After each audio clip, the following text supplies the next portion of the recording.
Game number 19 for the Hyannis Arborhawks comes against the Bourne Braves at McKeon Park at the top of the hour. Hello, everybody. Welcome inside the broadcast booth here in Hyannis. I'm Chris Lucey. The Hawks at 11-6-1 with 23 points, second in the West, take on the Braves 10-8-1 with 21 points for the first time today. The Braves, of course, coming in third place in the West right now. So this is a crucial game as only 2 points separate these two ball clubs, and the winner tonight will either go into a tie for second, if the Braves are able to take the W, or Hyannis will be able to put a little bit of distance between themselves and Bourne as things move on here. And already at game number 19 in the season, the Cape League summer just flying by for broadcasters and ball players alike. But still, it's a grind, and the Hawks got a much-needed off day yesterday. After dropping 2 games to the division-leading Gateman and using 6 relievers over those 2 games, Hyannis got a bounce-back game against Harwich on Sunday, and then a breather. So let's take a listen back to those highlights from a resurgent performance against the Harwich Mariners, courtesy of the Hyannis Arborhawks on SoundCloud.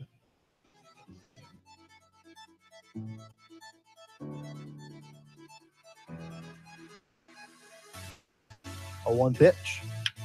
That is in and will get past the shortstop as they played in, and a run will score. The Harborhawks are up 1-0. Here in the top of the third with 1 out and a man on first. Full count. That is a laser out to right field. Unable to get on it, and will get past the right fielder. Seth Gray continuing to run. He's going to try to go 3, and he'll be standing up or sliding in with a 1-out triple. Seth Gray with a good piece there.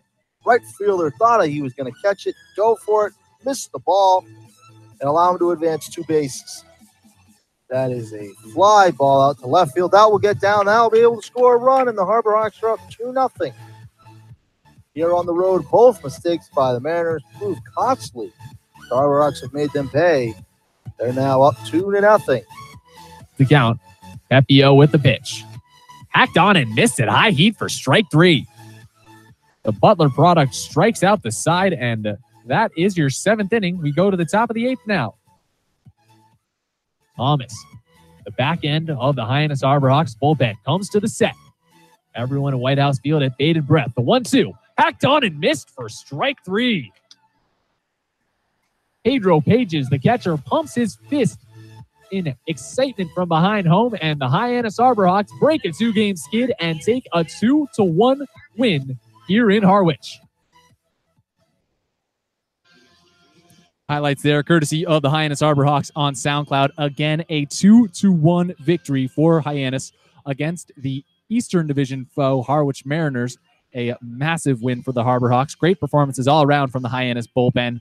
Brett Scholes coming in, throwing a scoreless inning of relief. 2 scoreless from Ryan Pepio, who struck out 4 along the way. And then, of course, Dylan Thomas slamming the door for Hyannis. He has just been lights out for the Harborhawks early on in this season.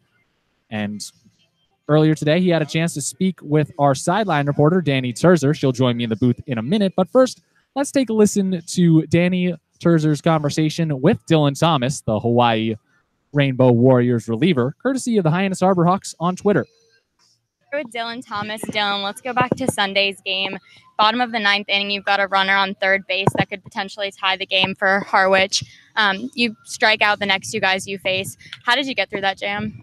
It's just kind of been something that I've been used to. At my college, I've been closing a lot, so it's a situation that I've definitely felt comfortable in a few times before. I just had to make sure basically that I wasn't throwing anything down the middle in the zone. That's how that first guy hit the double, is I left fastball middle over the plate. And then after that, I realized that I needed to kind of attack these guys a little bit more efficiently than just throw the ball down the middle, as they're all like really good hitters. So I just attacked them with sliders outside and got them to swing at them, and ended up striking them out to preserve our lead. You were named Stopper of the Year watch list. 4 saves this year already. What makes you successful in those situations? I think a lot of it has to do with the mentality out on the mound. I'm a bulldog out there. I don't let anything try to get to me.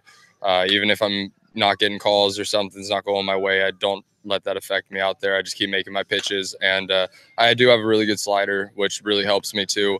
If I set guys up with the fastball, I definitely come back with a slider after that, and that's definitely, I think, what has been made me pretty successful this year. You've also talked about going back to Hawaii and moving into a starting position role rather than a closer. What are you looking to improve on to help that transition be effective? So I need to get back into throwing fastballs again. I need to start locating my fastballs a little bit better, gaining more control and velocity with it. I also need to work on a third pitch. So I've been trying to develop a changeup. So when I go back, I'll have that third pitch. Without that changeup, I don't think I'm going to be very successful as a starter. So that's something that I really had to focus on. And I've been working with Coach Korn, and we've come a little bit. So I think maybe in the next couple games might see a changeup out of me. Thanks, Dylan. Thank you. That was Dylan Thomas on the Hyannis Arborhawks Digital Network, a sparkling 3-0 record, 0.96 ERA in 7 games, 9.1 innings pitched, 3 saves, 12 strikeouts. He caught up with Dani Terzer, who, of course, joins me in the booth today. Dani, how are you doing? I'm doing good, Chris. Thanks. Everybody had the off day yesterday. I certainly had a bit of fun with my family. What'd you do? Not too much. Hung out with some of my friends, did a little cookout, and just enjoyed a sunny off day rather than a rainy one. Well, there you go. Nice. Having some classic summer fun out here on the Cape. Now, Dani, going back to that 2-1 win against the Mariners on Sunday, you, of course, being the field reporter, you were right in the dugout with the guys as things were getting tight down the stretch. What was the environment like in the dugout as the game was coming to a tight close? You know, one thing I've noticed from this team this whole season is that there's always high energy and good vibes in the dugouts. You know, of course, sometimes the players get frustrated, but overall, there's always a good attitude down there. So that was just consistent with last night. I think everyone was confident that, you know, Dylan could pull it off, that everyone could finish the win because, you know, they've been doing it so far this season so good. So it was pretty relaxed.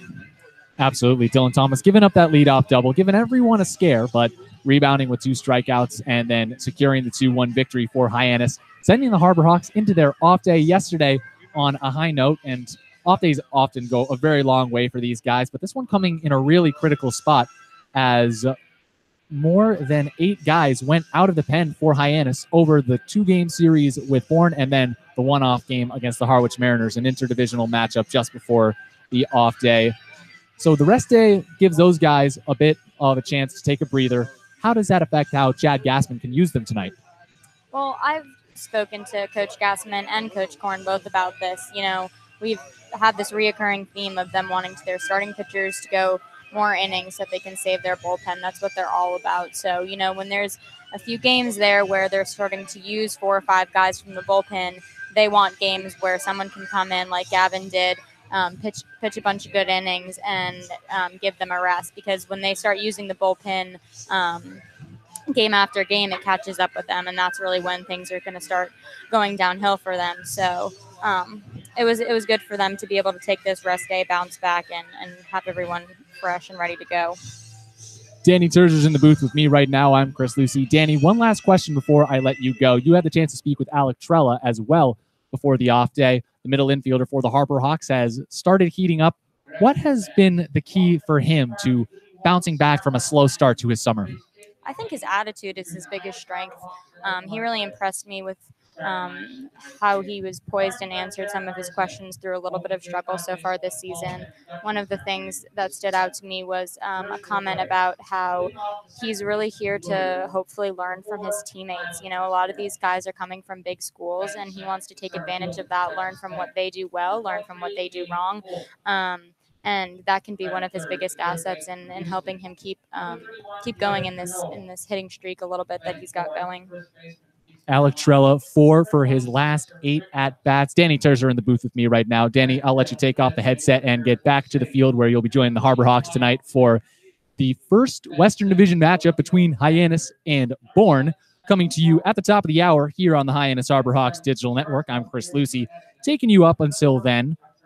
And we'll take a quick break now, but when we get back, I'll have a chance to speak with first half play-by-play man Lyle Goldstein, who will help us get to know the Braves, whom the Harborhawks have yet to get to know. And then we'll take a quick look around the league as well. So be sure to stick around. You're listening to the Hyannis Arborhawks on the Hyannis Arborhawks digital network. First pitch between Hyannis and the Bourne Braves coming up shortly. Do not miss it.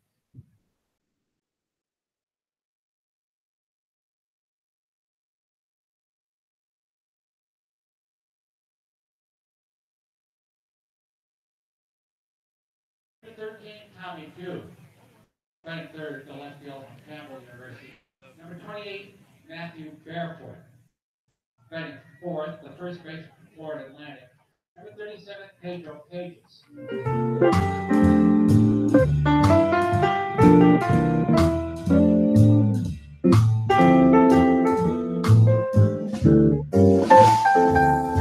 Magic Works Media copyright.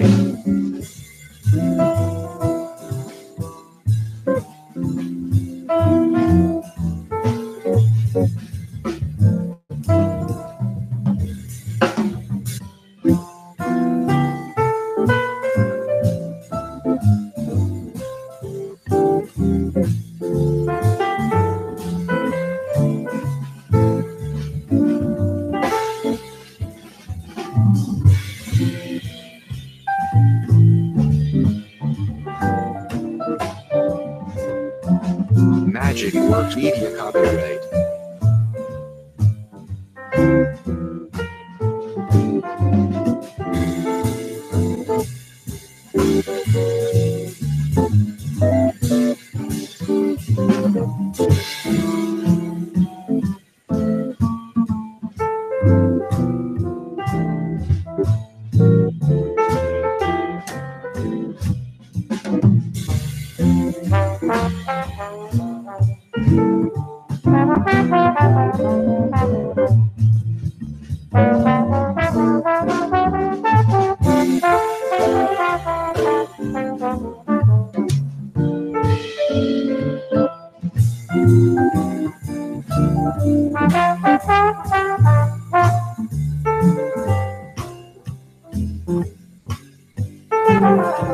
Magic Works Media copyright.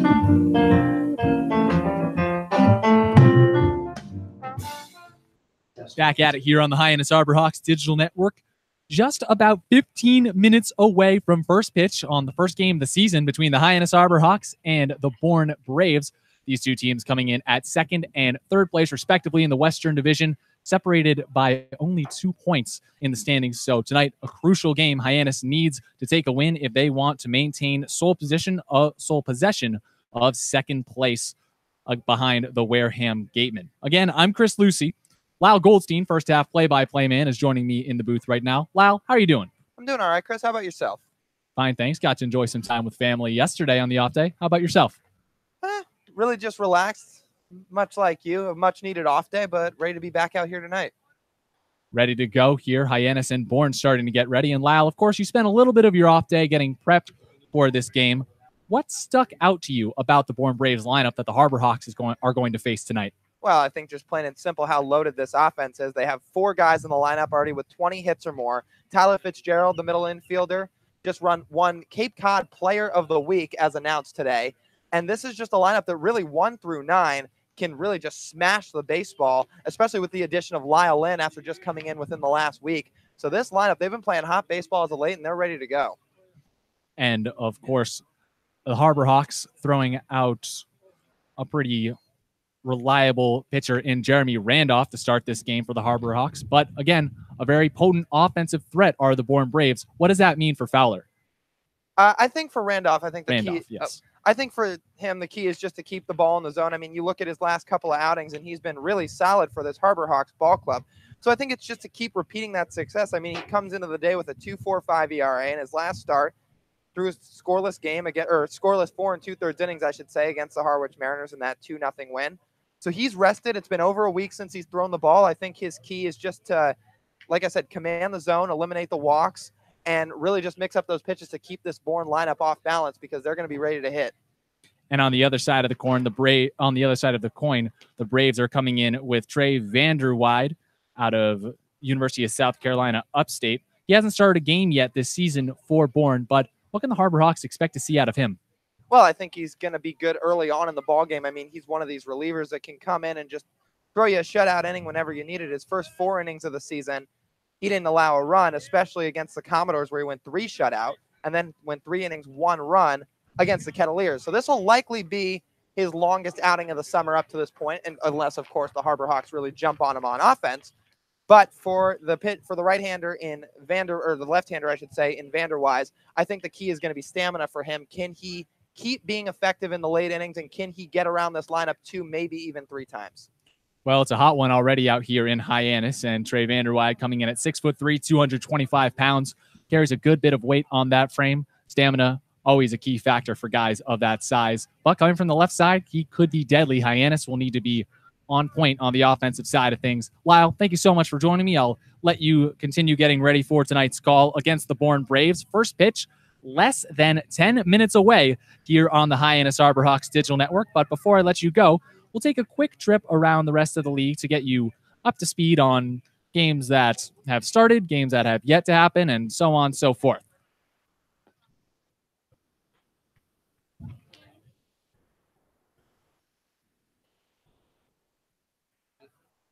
The Harbor Hawks, of course, starting in just under 10 minutes, but the Yarmouth Dennis Red Sox already out front 5-0 in the bottom of the third against the Brewster Whitecaps. That one going on out at Red Wilson Field. YD coming to McKeon Park tomorrow for a little duel on the 4th of July. These two teams also squaring off on the 4th of July last year.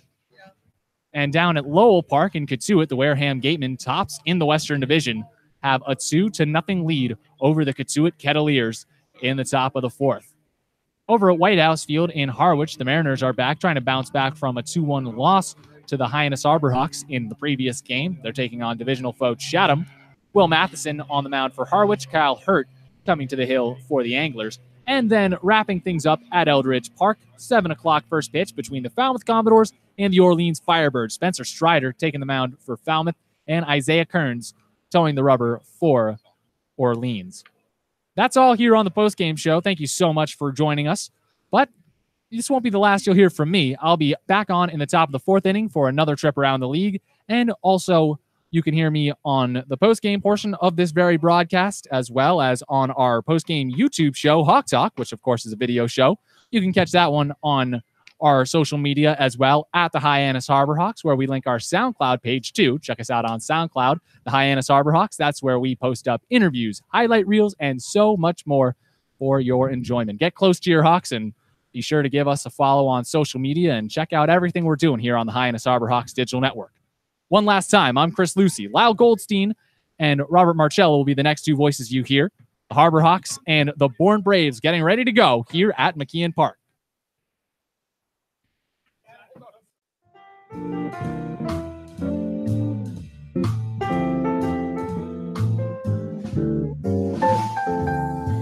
Magic Works Media copyright.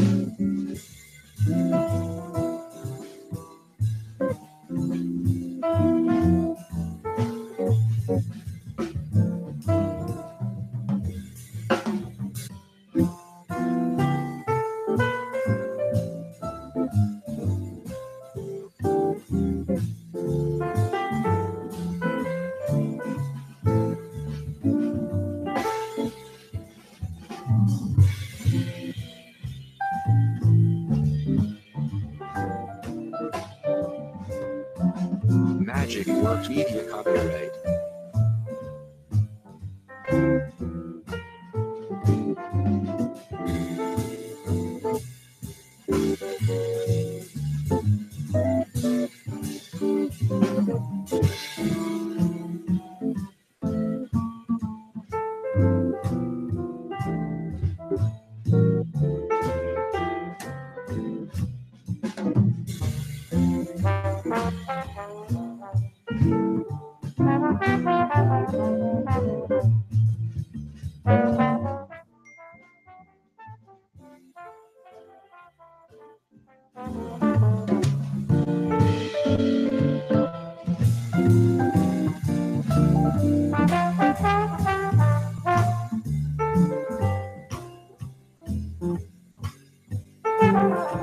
Magic Works Media copyright.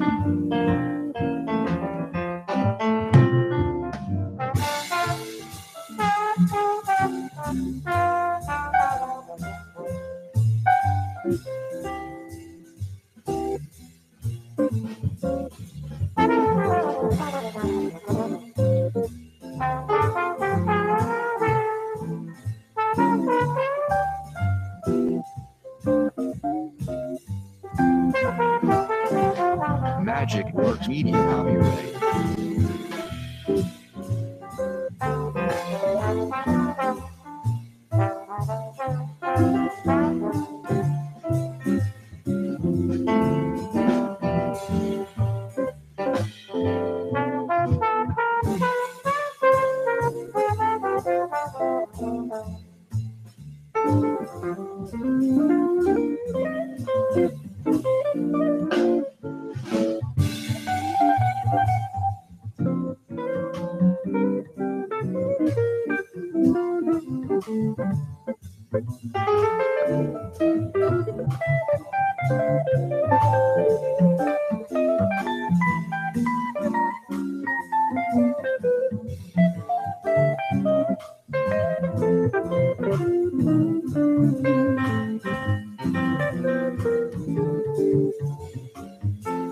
Magic Works Media copyright.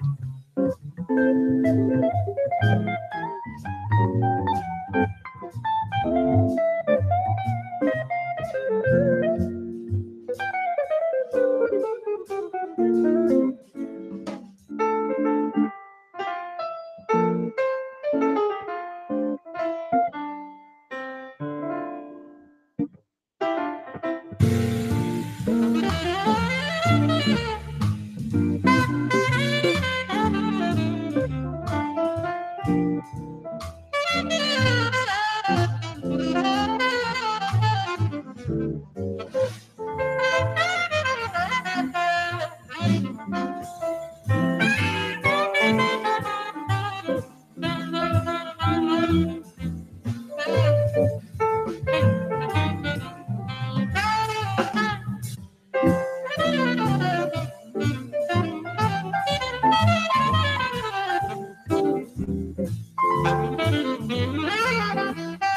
Magic Works Media copyright.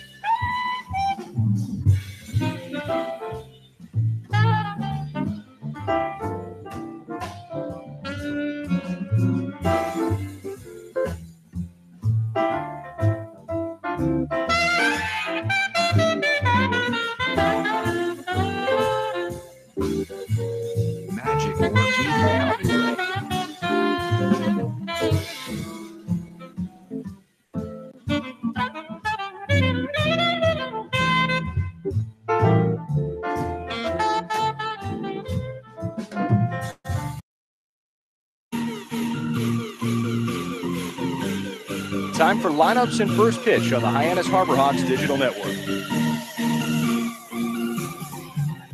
After knocking off the Harwich Mariners on the road Sunday afternoon, the Harbor Hawks return to McKeon Park well rested after an off day as they take on Western Division foe in the Bourne Braves for the first of 6 times this summer.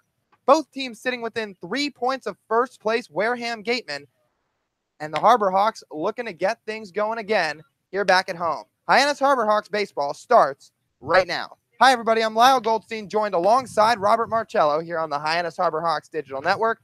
Rob, this Bourne offense is absolutely stacked, to say the least, and they've been playing hot baseball as of late. What's going to be the key for Hyannis tonight to silence those bats? I think definitely to get ahead of counts and, just be able to pitch well. Don't miss your spots. I know that's easier said than done, but Randolph today, it's a big start for him. Jeremy Randolph, the right-hander out of Wright State University, towing the slab for the Hyannis Ball Club, his 4th appearance on the season. Up to this point, he sports a 2.45 ERA and 11 innings pitched with 4 walks and 15 strikeouts. He's set to face Tyler Fitzgerald to lead things off for the Bourne Braves in the top of the first, the second baseman out of Louisville. He'll be followed by Gabe Holt, the Texas Tech center fielder, Jared Triolo hitting third out of Houston and playing third base. Spencer Brickhouse, boy, as he swung a hot bat this summer, doing the cleanup duties out of East Carolina and playing first base. Lyle Lynn, new arrival out of ASU, second year on the Cape. He's manning the designated hitter spot tonight in the 5-hole. Spencer Horwitz out of Radford hitting 6th and playing left field. Anthony Prado out of UConn, shortstop and hitting 7th. Thaddeus Phillips, the UConn catcher, hitting 8th. And Ashton Barzell, the Hartford right fielder, rounding out the 9. Randolph's first pitch to the hitter, and Fitzgerald is in there for a strike on a fastball, and we're underway here at McKeon Park. First pitch time, 6:01 p.m.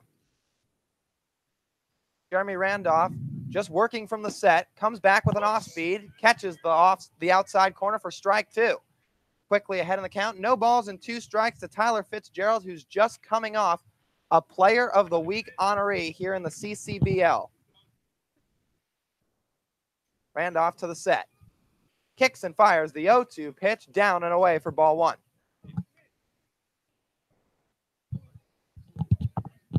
Well, Tyler Fitzgerald, so far in his Cape League summer, he is off to a hot start, to say the least, already over 20 hits.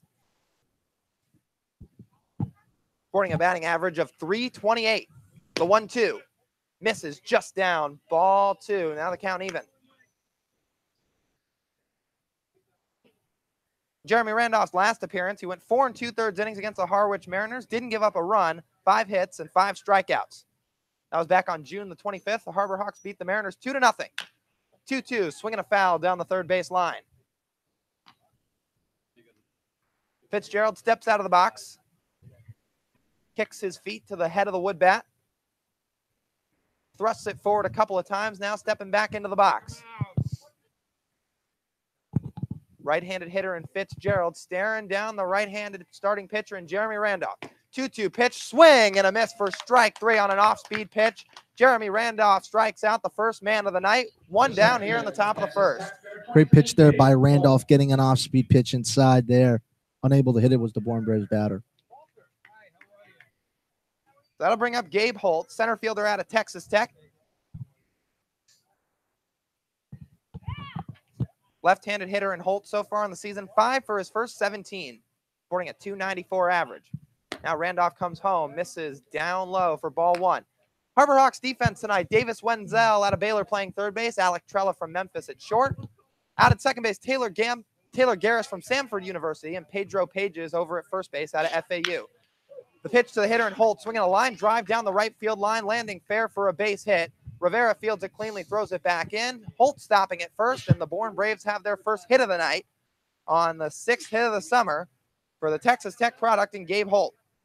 Holt there with a good piece. Randolph leaving a ball on the plate. Holt swings it out there to the right field line. Page is unable to get it. Quickly to round out the outfield for the Harbor Hawks from left to right respectively. Matthew Barefoot out of Campbell in left. Tommy Jew from UCSB in center. And out in right field, Eric Rivera out of FAU. Right-handed hitter Jared Triolo, third baseman out of Houston, steps in. Takes the first pitch off the back from Jeremy Randolph, a hit-by pitch. And the third baseman just sees one pitch in the at-bat and trots down to first. Down to second is Gabe Holt, and the Bourne Braves quickly have a rally going in the top of the first. Now then for Bourne. The first baseman from East Carolina. So Jared Triolo came into the game very hot, to say the least. .313 batting average. One of 4 Bourne Braves players with 20 hits or more so far in the young summer. And it'll bring up Spencer Brickhouse, left-handed hitter in the cleanup spot. Randolph checks the runners, working from the set. Right-hander's first delivery, swinging a high fly ball into deep right center field. Rivera backtracking, can't get there, and it one-hops the wall. Rounding third and heading home is Gabe Holt. Throw is cut off by Trella. He scores standing up. Cruising into second is Spencer Brickhouse with his 18th RBI of the summer, as the Bourne Braves are up 1-0 in the top of the first. Another pitch that Randolph just kind of leaves right out in the middle of the plate. Being able to hit it out for a double there, scores a run. Quickly down 1-0. Spencer Brickhouse has been one of the hottest hitters on the Cape this summer. Came into that at bat with a .318 average and 17 RBIs. That led the Cape even before that double, but just continuing his scorching hot start as ASU designated hitter Lyle Lynn steps in. It'll be his first time of the summer seeing Jeremy Randolph. First pitch misses down low and away for ball 1. Randolph trying to get out of this jam here, already down 1-0. Can't really let any more runs score. So Lyle Lynn, 3 for his first 13, an RBI to his name. Randolph gives him a long look. The pitch, swinging a ground ball back up the middle for a base hit. 1 run comes in to score. Brickhouse rounding third and coasting home. He scores standing up. Back-to-back hits for the Bourne Braves as Lyle Lynn comes through with his 4th hit of the summer, 3rd RBI, and the score is 3-0 Bourne. Randolph's struggling early here in the first. She just has to relax, calm down. Now you can see the pitching coach going out there. Randolph just has to settle down and get back to the way he's pitched so far this year. Pitching coach Ray Korn, as you mentioned, Rob, making his way out to the mound to have a conference with the rest of the infield as well as his starting pitcher in Jeremy Randolph. And we talked about it on the postgame show. We went through it briefly before the start of this game. This Bourne lineup can hit 1 through 9, and through the first 5 hitters, we're seeing it, to say the least. They've already got 3 hits to their name, 4 guys have reached base, and already 3-0. Absolutely. I think this Randolph just needs to settle down here with 1 out with a man at first. Try to get a double play or try to get a strikeout, something to give yourself confidence. Well, we know the bread and butter for Randolph is his strikeout. Coming into this game, he'd already punched out 15 guys in 11 innings, including 5 in his last appearance, 7 against the Brewster Whitecaps back on June the 17th. He's already got a punch out to his name so far in the top of the first as he struck out Tyler Fitzgerald to lead things off, but 4 consecutive base runners have reached for the Braves. Now his first pitch to the number 6 hitter in Spencer Horwich catches the outside corner for strike 1. Spencer Horwitz plays his college ball at Radford University, manning left field tonight for the Bourne Braves. Randolph the set, checks Lyle in at first. Comes home with the 0-1, misses down. Count moves to 1-1.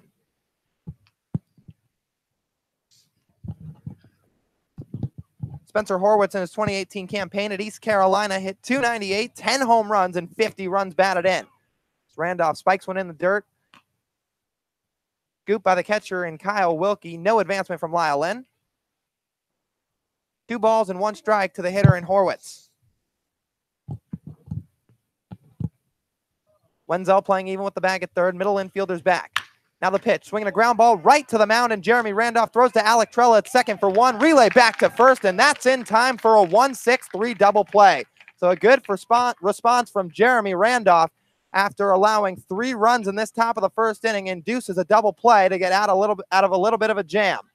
We'll be back right after this. Harbor Hawks getting their first licks when we come back shortly on the Hyannis Harbor Hawks Digital Network.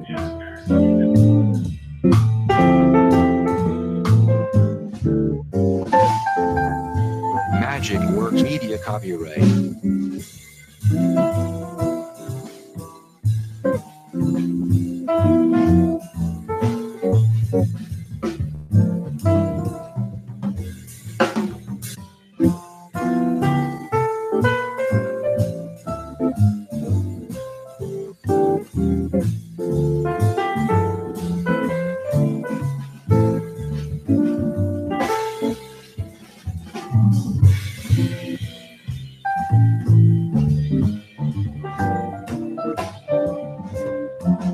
Magic Works Media copyright.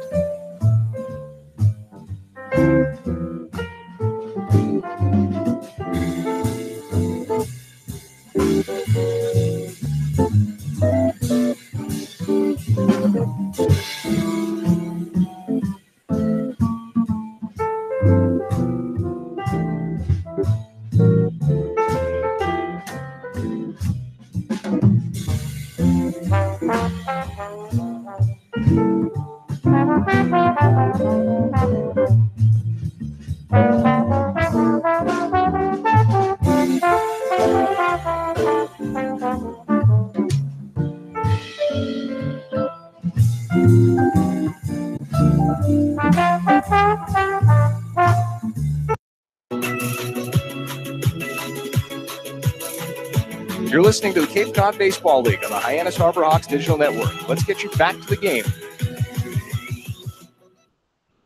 Harbor Hawks due up in the bottom of the first after falling down 3-0 in the top of the first frame. 4 straight base runners reached and 3 runs across for the Bourne Braves as the first pitch from left-hander Trey Vanderweide is a strike to Davis Wenzel. Trey Vanderweide plays his college ball out at South Carolina Upstate as he misses away for a ball to Wenzel. And the season there went 4-5, a 4.50 ERA and 46 innings pitched. This is his first start of the Cape League summer. The 1-1, swinging a high pop-up on the infield. Coming in as the first baseman, Brickhouse, calling everybody off in foul ground. Makes the catch for out number 1. Wenzel unable to be kind of that leadoff guy, try to get that trend going. Pops a Man up here already being down 3-0. The Harbor Hawks have started quickly. Wenzel's retired as Tommy Jew, the UCSB center fielder, stepping to the plate. He'll be followed by Matthew Barefoot in the 3 spot, playing left field out of Campbell. Pedro Page is doing the cleanup duty, the FAU first baseman. Kyle Wilkie in the 5 spot tonight, moving his way up in the lineup out of Clemson doing the catching. Todd Lott hitting 6th, the designated hitter out of Louisiana Lafayette. Alec Trella out of Memphis hitting 7th and playing short as the first pitch to Tommy Jew is a swing and a line drive right at the first baseman Brickhouse, takes a step to his left and makes the catch for a quick out number 2.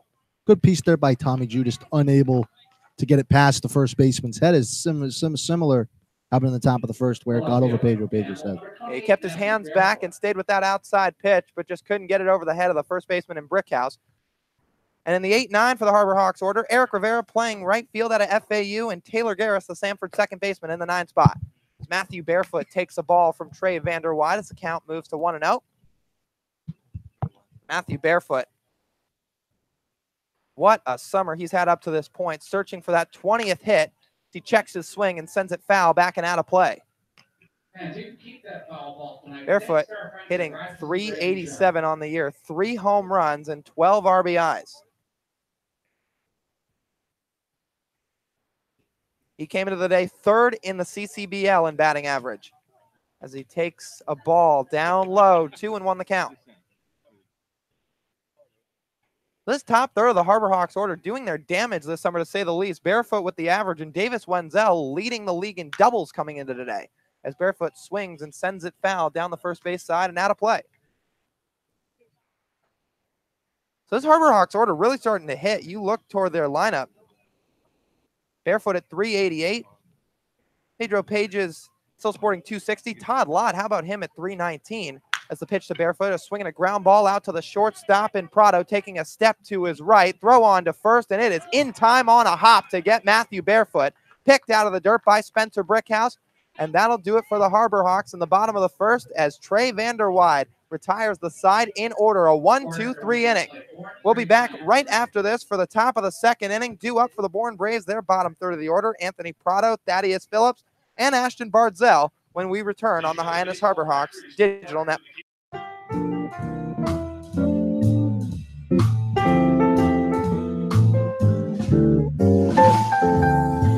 Magic Works Media copyright.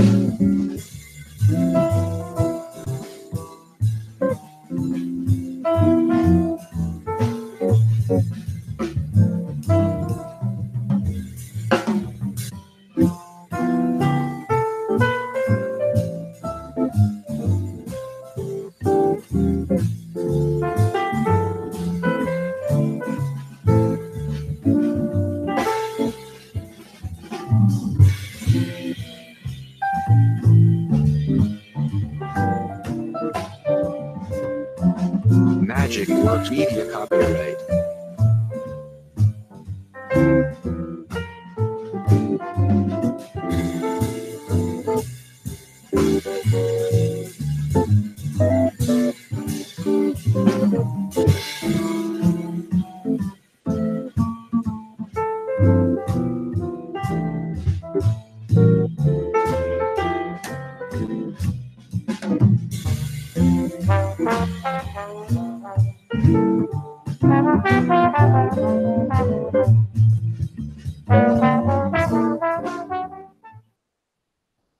Jeremy Randolph makes his way back out to the mound, looking to build off a tough first inning where he allowed 3 runs to the top half of the Bourne Braves lineup. As he goes to the set, and the first pitch to the hitter, and Anthony Prado misses down low for ball 1. Randolph escaped the first with a 1-6-3 double play on a high chopper right back to him at the mound to end things. Looking to get off to a quick start here in the top of the second. He fires the 1-0, catching the outside corner on a fastball for strike 1. Randolph really just trying to settle down here in the second, trying to keep it at 3-0. Continuing to work from the set. Now the 1-1 pitch, breaking ball, swing and a miss for strike 2. A healthy hack from the hitter in Prado, but came up empty. Prado comes into the day with a .259 average. But he hit .320 in his 2018 season at UConn. The next pitch misses outside, ball 2. Count now even, a couple of balls and 2 strikes.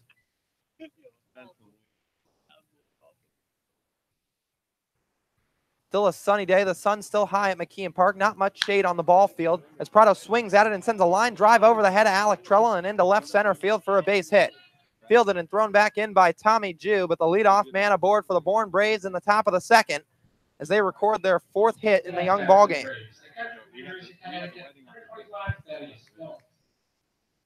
So 1 man aboard. Thaddeus Phillips steps in, a right-handed hitter, also out of UConn. He gets a sign from his third base coach. Now digs into the box. Pedro Pages will hold on the runner at Prado at first as Randolph sets and fires the first pitch and just catches the outside corner for strike 1.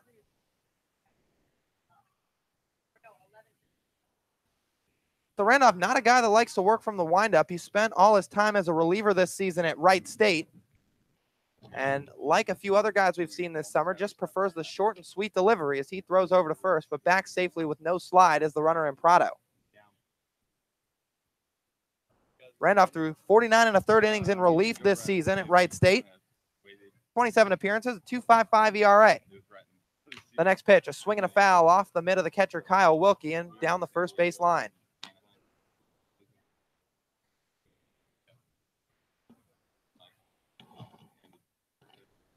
Just a slight wind here today at McKeon Park. Moving from right to left. Wiggling that bat above his right shoulder is the hitter in Phillips. The next pitch from Randolph misses upstairs.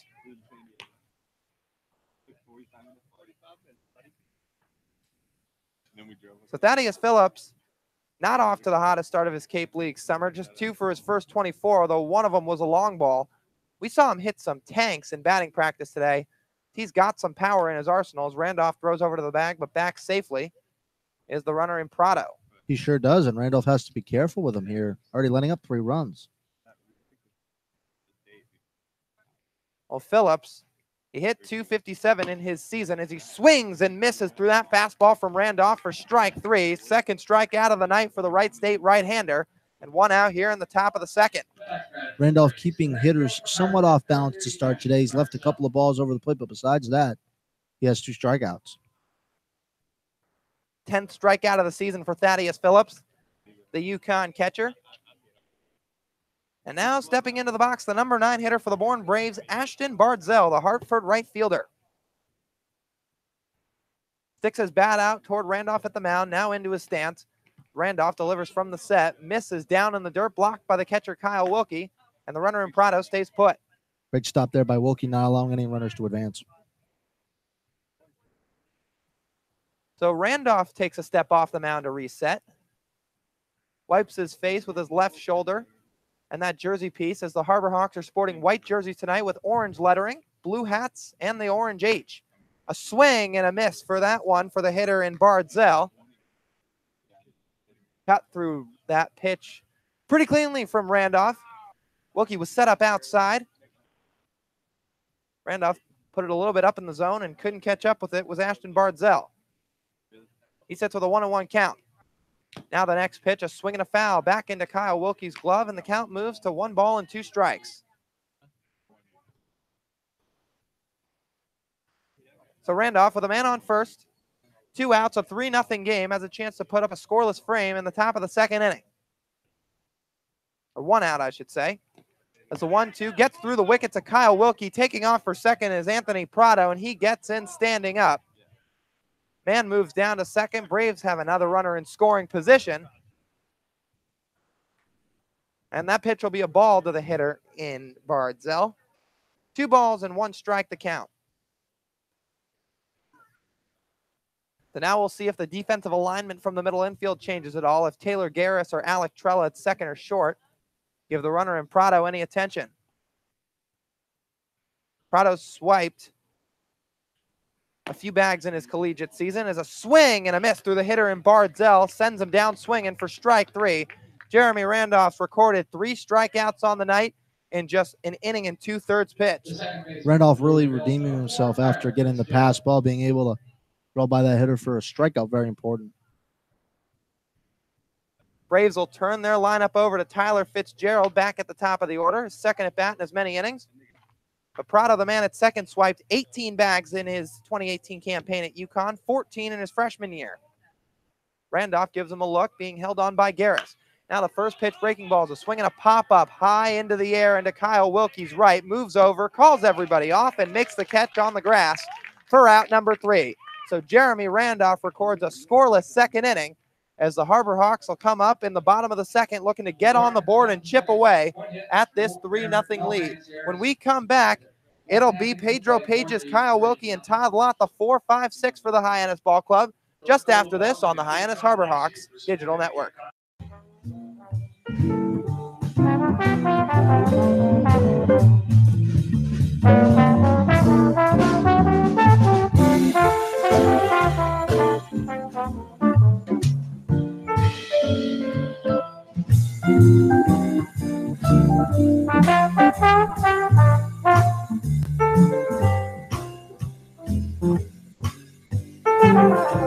Magic Works Media copyright.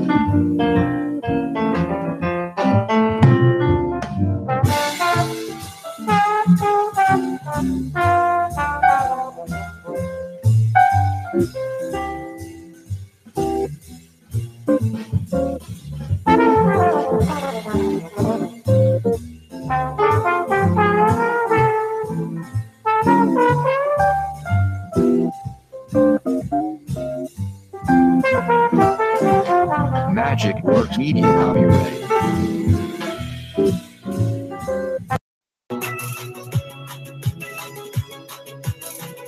You're listening to the Hyannis Harbor Hawks on the Hyannis Harbor Hawks Digital Network. Now back to today's voice of the Hawks, Lyle Goldstein. Pedro Pages making his way into the right-handed side of the batter's box as we're just moments away from kicking things off in the bottom half of the second inning. Trey Vanderwide back out for inning number 2, recorded a 1-2-3 scoreless inning in the bottom of the first. Recorded a pop out to first, a line out to first, and a 6-3 ground ball put out. Pages, a catcher by trade, manning first base as he's done a handful of times already this summer. The first pitch from Vanderwide taken for a ball. In and out of the mid of the catcher and Phillips. Pages 13 for 50 on the year. Vanderwide, another guy who works strictly from the set as he comes home to Pages and misses down low for ball 2. Pedro went 0 for 4 in Sunday's game against the Harwich Mariners. As the 2-0 incoming from the left-hander and Vanderwide misses down. 3-0 the count to the FAU first baseman. Page is trying to get on for the leadoff batter, trying to get things going, being down 3-0. Vanderwide from the set and a 3-0 count. Comes home, taken for a strike, and the count now 3-1. He was 0 for 5 in the start before the Harwich game when they took on the Wareham Gatemen at Spillane Field. As the 3-1 pitch to Pages is swung on and cut foul, tailing out of play along the right side.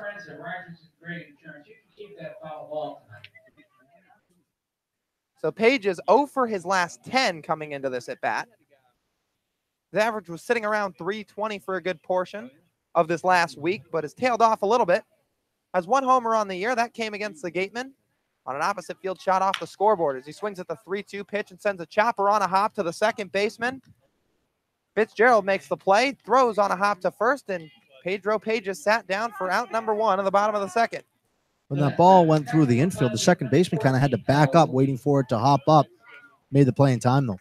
And Fitzgerald taking the right approach on it, took about a step to his right, also a step back right onto the lip of the outfield grass. As you mentioned, it took a high hop from the hitter in Pages, but didn't let it get over his head. As Vanderwide winds and fires the first pitch to Kyle Wilkie, missing up high and away. Kyle Wilkie doing the catching tonight. Ball got through his legs back in the top of the second as Prado stole second.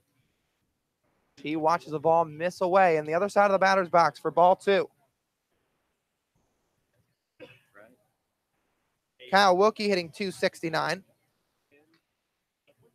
Last time we saw the Clemson product was against the Wareham Gatemen out at Spillane Field as he takes a strike right at the knees.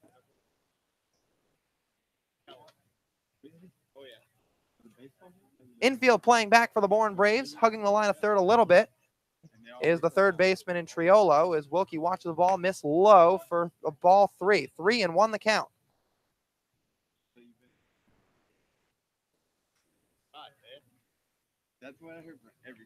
Outfielders playing deep. Holt way back in center field as Kyle Wilkie swings and sends one foul right behind home plate and off the bricks here at McKeon Park. These bricks, a line from the ground, built about 3 feet high, and go from the third base dugout to the first base dugout. Kyle Wilkie finds himself in a 3-2 count. Payoff pitch from Vanderwide, swung on and fouled down the right field line and gets out of play.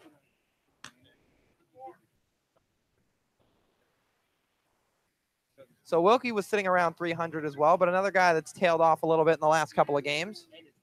Not so much compared to his season at Clemson. He finished the year on a 29-game hitting streak. Now the 3-2 pitch, swinging a high chopper to the first baseman, Brickhouse. Fields it cleanly on a couple of hops, steps on the bag for out number 2.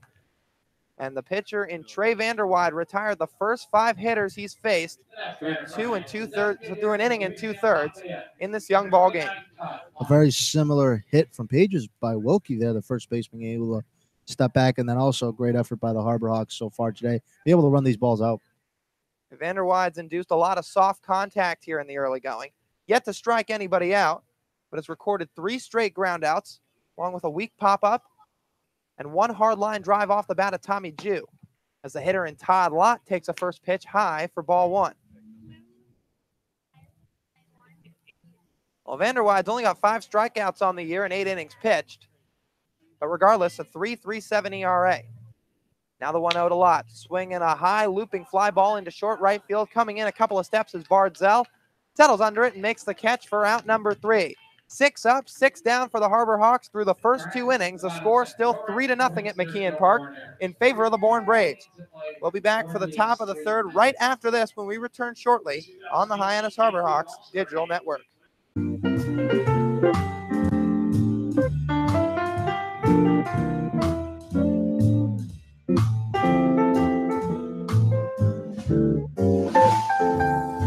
Magic Works Media copyright.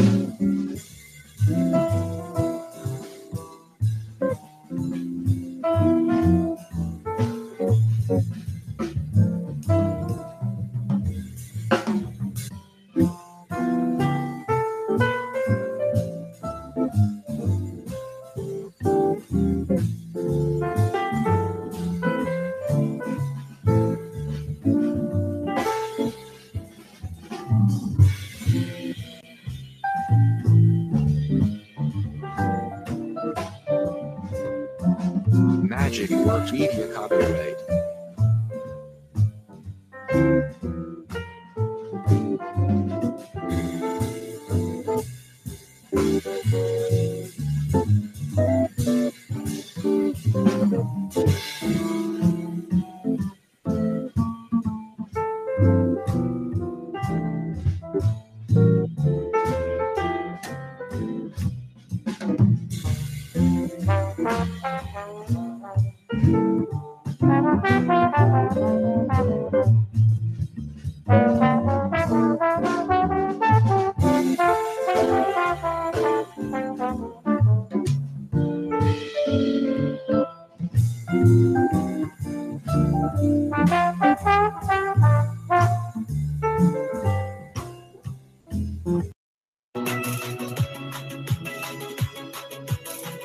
You're listening to the Hyannis Harbor Hawks on the Hyannis Harbor Hawks Digital Network. Now back to today's voice of the Hawks, Lyle Goldstein. Braves up 3-0 as we start off the top half of the 3rd here at McKeon Park. All 3 runs coming in the first inning as Jeremy Randolph back out for inning number 3 after recording a scoreless 2nd inning. His first pitch to the hitter in Gabe Holt, taken for a strike on a fastball. Gabe Holt started things off for the Bourne Braves in the first inning with a single, and then came around to score on the RBI double from Spencer Brickhouse. Now the 0-1 misses down low as the count evens. So Gabe Holt on the summer hitting .333. 6 for his first 18, no RBIs. Randolph from the set. 1-1 pitch, swinging a ground ball right to the second baseman, and Taylor Garris moving off to his left, fields it cleanly and throws on to first for out number 1. So Taylor Garris, who's making his first start in a handful of days, wasting no time at second base, took a clean step right over to his right side, fielded it right out in front of him between the legs, and made a strong throw over to Pedro Pages. Randolph now set to face the number 3 hitter in Jared Triolo, playing third base and out of Houston. First pitch is swung on and missed, a weak tap right back into the glove of Kyle Wilkie for strike 1. Triolo was hit by a pitch in his first at-bat, and it was the first pitch from Jeremy Randolph. In that at-bat, and he came around to score on a 2 RBI single from Lyle Lynn. He cuts right through that next pitch and misses it, and off speed from Randolph as the count moves to 0-2. So Randolph's already got 3 strikeouts on the night. Had 15 and 11 innings coming into today. The set and the 0-2 on the way. Swing and a miss on a breaking ball for strike 3. Jeremy Randolph retires back-to-back hitters to start the top of the 3rd inning. 4th strikeout in the young ball game. That's better for Braves. The first base of East Carolina. So Randolph continuing to show off that swing and miss stuff as Triolo punches out for the first time. Punched out the number 1 and number 3 hitter in the Braves lineup, Tyler Fitzgerald, who's just coming off a Player of the Week honoree announced today by the Cape Cod Baseball League. As the number 4 hitter in Spencer Brickhouse takes a ball down low. 1-0 the count for the first baseman out of East Carolina. But Tyler Fitzgerald, he's hitting .319 on the summer. And he got the Player of the Week honoree along with Ryan Pepio, named Pitcher of the Week, as Brickhouse sends a line drive down the right field line and fair, getting into the corner. He's rounding first, taking off for second. The throw in by Eric Rivera is offline, and Spencer Brickhouse stands up at second base with his second double of the day. 2 doubles and 2 at-bats for the East Carolina product, and he continues his scorching hot summer, 23rd hit. Brickhouse now pushes up his batting average to .338. So Randolph had retired 5 straight hitters before that double from Brickhouse, and now finds himself in a little bit of trouble as he faces Lyle Lynn for the second time. Checks the runner at second. The first pitch misses inside with a fastball for ball 1. Lyle Lynn produced the 2 RBI single back in the first inning. That plated Triolo and Brickhouse. 1-0 count as the hitter in Lynn rests that bat on his right shoulder. Breaking ball from Randolph misses low and away. Lyle Lynn plays his baseball at Arizona State University. After being drafted in the 16th round by the Mariners out of high school, he was selected 13 rounds later by the Houston Astros just a few weeks ago, 29th round selection. Now the 2-0, taken for a strike. Well, Lyle Lynn just finished his sophomore year down in Tempe, but he was a draft-eligible sophomore. Ultimately decided to stay in school and come back to the Cape. He's been here in Bourne for about a week or so now. 2-1 from Randolph, swinging a high fly ball into shallow left field, coming on as Matthew Barefoot makes the catch on the run, and that'll do it for the Bourne Braves in the top of the 3rd inning. So Jeremy Randolph allows 1 hit, but nothing further. Another scoreless frame for the Wright State right-hander. Bourne leads 3-0 here through 2.5 innings, and we'll be back right after this on the Hyannis Harbor Hawks Digital Network.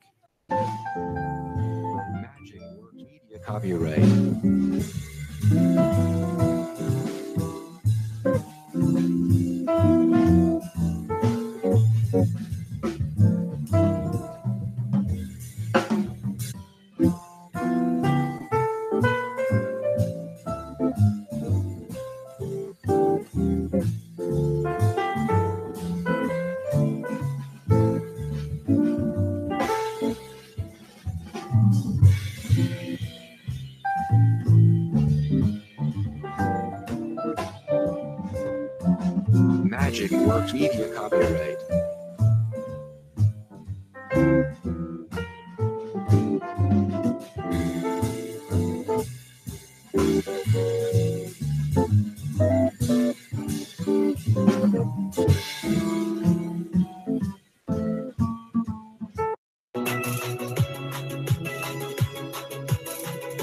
You're listening to the Hyannis Harbor Hawks on the Hyannis Harbor Hawks digital network.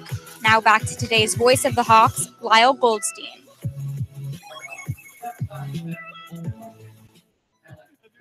Alec Trella stepping up to the plate for the Harbor Hawks in the bottom half of the third inning. The shortstop out of Memphis in the number 7 hole for Hyannis tonight. As left-hander Trey Vanderwydes retired the first 6 hitters he's faced through the first 2 innings. Trella looking to pick up the first base hit of the night for the Harbor Hawks. The left-hander winds and fires, a swinging a fly ball into shallow right field. Coming a couple of steps in is Bardzell, settles under it and makes the catch, moving off to his right for out number 1. So 1 pitch, 1 out for Trey Vanderwyde in the bottom of the third, continuing to make quick work of the Harbor Hawks offense. Trella just got well under that ball, skied it out to high right field. And Bardzell fought the sun a little bit, but fought it off no problem, making the easy catch as Eric Rivera digs in. FAU right fielder making his first plate appearance of the night as he takes a ball outside. Eric Rivera hitting 184 on the summer. 7 for 38, but starting to heat up a little bit as of late as he watches a ball miss away. 2-0 the count. Rivera plays his ball at FAU. Hit 277 there this season.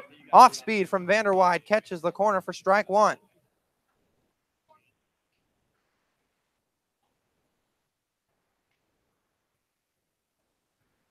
Outfielders playing fairly deep as Vanderwyde gets his sign, fires home, and misses outside again. 3-1 to Eric Rivera. Rivera yet to have a multi-hit game on the summer, but currently riding a 2-game hitting streak as he takes a strike right on the inside corner, dusted him off the plate a little bit, but home plate umpire Mickey Garcia said it caught the corner. Both of those hits in that hitting streak came on 1 for 2 nights against the Gateman for Rivera. He swings at the next pitch and lines it foul behind home plate and off the netting.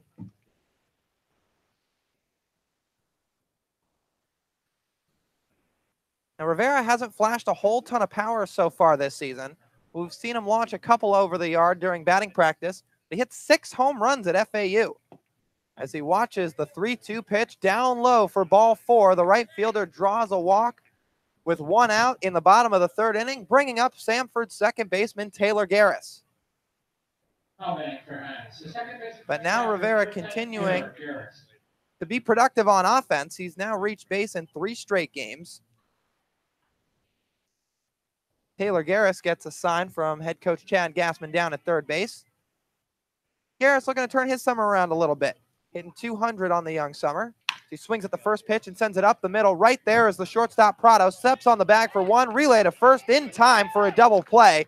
A 6-3 putout ends the Harbor Hawks small rally in the bottom of the third as Eric Rivera reached on a walk but advanced no further. No runs, no hits, no errors, and nobody left on for Hyannis in the bottom of the third. 3-0 Bourne, still your score here at McKeon Park. We'll be back for the 4th inning shortly after this on the Hyannis Harbor Hawks digital network. Magic Works Media copyright.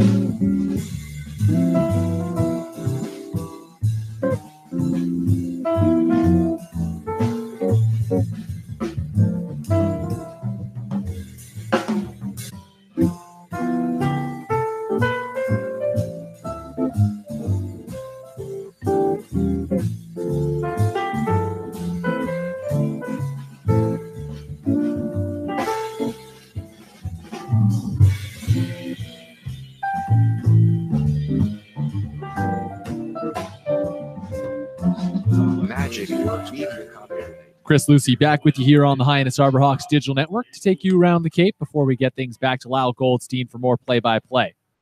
Over in Red Wilson Field in Yarmouth, the Red Sox are getting one heck of a warm-up before a 4th of July clash with the Harbor Hawks tomorrow. A 7-0 lead they have over the Brewster Whitecaps. The Wareham Gatemen at the top of the division are on top 2-0 over the Kettleers in the top of the 5th over at Lowell Park.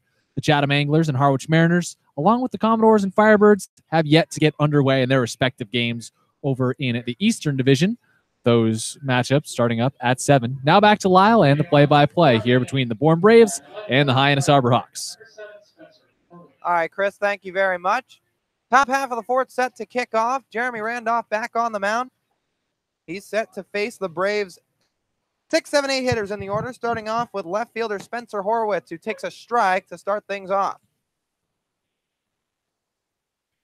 Horwitz was the man that grounded into the 1-6-3 double play to end that 3-run first inning.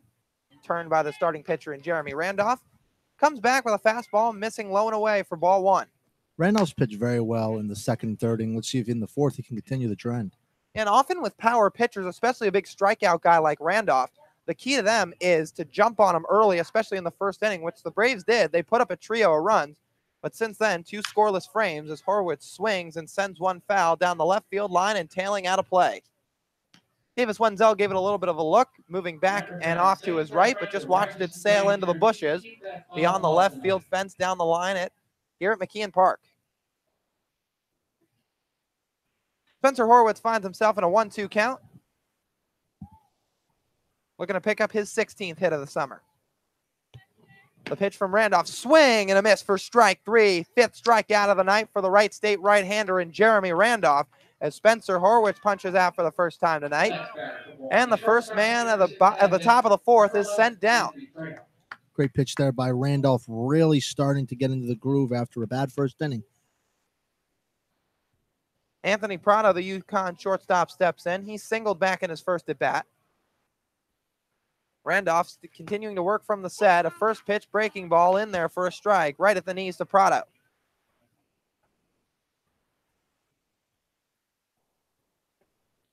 Infield playing back. Wenzel a few feet to his left off the line at third. 0-1 pitch right on the outside corner for strike 2. Jeremy Randolph at Wright State, he struck out 61 guys in 49 1/3. Currently has 19 Ks on this summer. Or make it 20 as he misses away for ball 2. That 5th strikeout he just produced to Spencer Horwitz was his 20th punch out. He's 1 strike away from getting 21. As he's got a 2-2 count to the hitter in Prado. Delivers, fastball looked at for strike 3. 6 strikeouts on the night for Jeremy Randolph as Anthony Prado punches out for the first time tonight, retired for the first time tonight. Back-to-back strikeouts for Randolph and 2 out here in the fourth. Great command by his pitch there by Randolph, just catching the outside part of the plate. And he has really settled down, to say the least, after that first inning. Retired the last 3 hitters as the first pitch of the catcher, Thaddeus Phillips, misses low on a breaking ball. But so far on the Cape, Jeremy Randolph, his high in strikeouts is 7. That came against the Brewster Whitecaps in a 6-5 win during Game 2. Went 4 1/3 innings in that ball game. He's already got 6 tonight, and we're in the top of the 4th inning as a fastball hits the outside corner to even the count at a ball and a strike. Randolph stands at just 5'11", 200 pounds, but he's got some firm heat as Thaddeus Phillips swings and misses through a high fastball right above the letters for strike 2. The right-handed hitter in Phillips struck out swinging in his first at-bat. Randolph kicks and fires. The next pitch misses just in.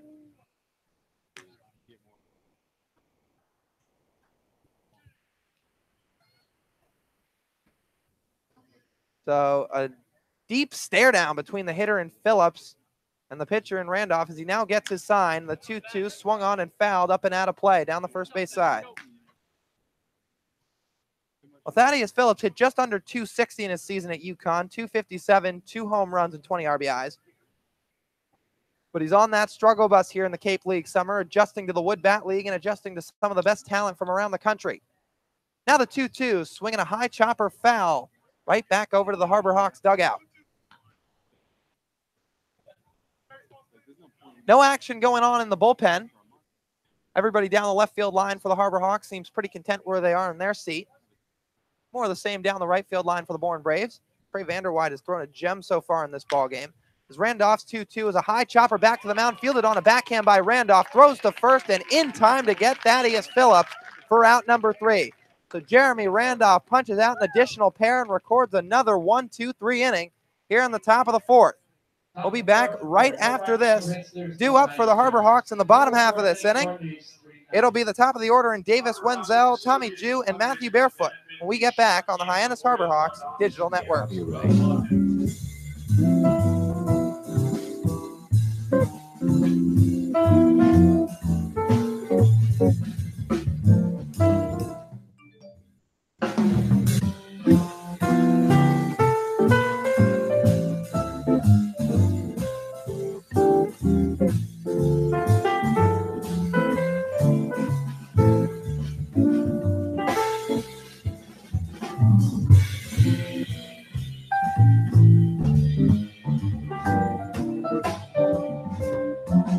Magic Works Media copyright.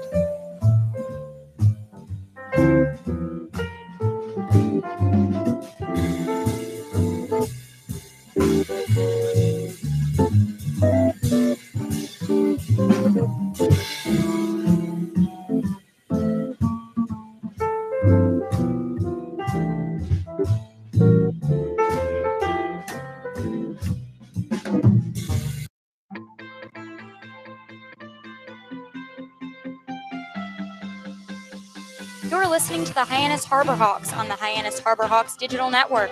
Now back to today's voices of the Hawks, Lyle, Goldstein, and Robert Marcello. Harbor Hawks send their top of the lineup up to the plate in the bottom of the fourth inning. Davis Wenzel leading things off. The Baylor infielder, who's manning third tonight, digs in for the second time against Trey Vanderwide and takes a first pitch ball down low. So Vanderwide has spun a gem here through the first 3 innings of the ball game, has seen the minimum, just one man reach base on a walk, no hits allowed. Counters with a fastball in there for a strike to Davis Wenzel right on the inner half of the plate.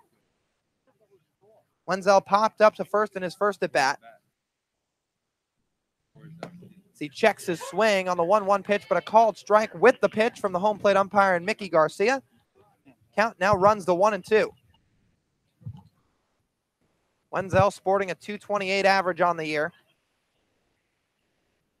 As Vanderwide gets his sign, a swing and a miss on the incoming pitch to Davis Wenzel, cut right through that 1-2 offering as he goes down swinging. Second time retired tonight and 1 out in the bottom of the fourth. Wenzel thinking about that first when it came in kind of inside and then it kind of tailed off. Unfortunately, swinging a bad pitch. And some good movement there on that pitch from Vanderwide. That had some tail to it, to say the least. As he's set to face Tommy Jew, the right-handed hitter out of UCSB, as he takes one high. 1-0. Well, Tommy Jew, 5 for his first 21, hitting .238. Watches a fastball from Vanderwide, miss away. 2-0 the count. Vanderwide working quickly. Just like Randolph, a guy who likes to go out of the set and doesn't like the windup. Another reliever in Vanderwide, much like Randolph was in his collegiate season. He counters with a fastball, misses low and away to Tommy Jew. 3-0 the count. Vanderwide working very quickly, but also being effective with his pitches, getting ahead of guys. This is really only the first or second time today really seen a Harbor Hawk hitter getting ahead. And Jew, with that loud batting stance, wiggling that bat way behind his shoulder and right at the head level as he takes a 3-0 strike. Jew hit .312 in his collegiate season at UCSB for the Gauchos, along with 5 long balls, 18 extra base hits. Now the 3-1 pitch, swung on and fouled back behind home plate. Tommy Jew chased that one down in the zone as the count moves to full. Matthew Barefoot awaits on deck. And Tommy Jew with a full count looking to be the second base runner of the day to reach for the Harbor Hawks. Vanderwide from the set, the payoff pitch, swinging a ground ball on a hop right to the third baseman Triolo. Fields it cleanly and throws on to first across the diamond and gets the speedy Jew for out number 2. Tommy Jew was flying down the baseline there, almost getting saved at first. Third baseman for the Braves had to hurry up quickly. And Vanderwide just continuing to cruise through the order here. He retired the first 6 guys he saw and has retired 10 of the first 11. A lone man reaching base was Eric Rivera on a walk, but was shortly doubled off by Taylor Garris on a double play, 6-3. As Matthew Barefoot takes a ball inside right into the right-hander's batter's box where he was standing, but missed his right foot by just a couple of inches. 1-0 the count to the Campbell product. Vanderwide from the set, the pitch, swinging a ground ball foul behind home plate. Well, Matthew Barefoot came into the day with a .388 batting average. 19 hits on the year, 12 RBIs, 8 walks. Hitting in the number 3 spot for the Harbor Hawks as he swings and sends one up the middle, backhanded off to his right as Tyler Fitzgerald makes a strong throw to Brickhouse at first, and that's in time as Vanderwide records another scoreless and perfect frame. 1, 2, 3 go the Harbor Hawks in the bottom of the 4th on a strikeout and 2 groundouts. 3-0 Bourne, still your score through 4 innings of play, and we'll be back shortly after this on the Hyannis Harbor Hawks Digital Network.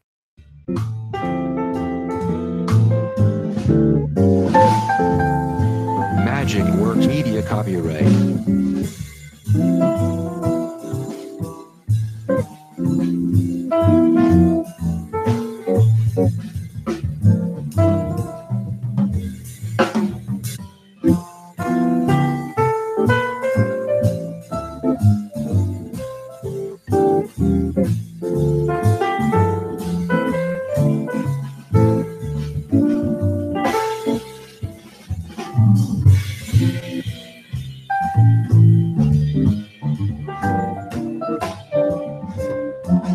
Magic Works Media copyright.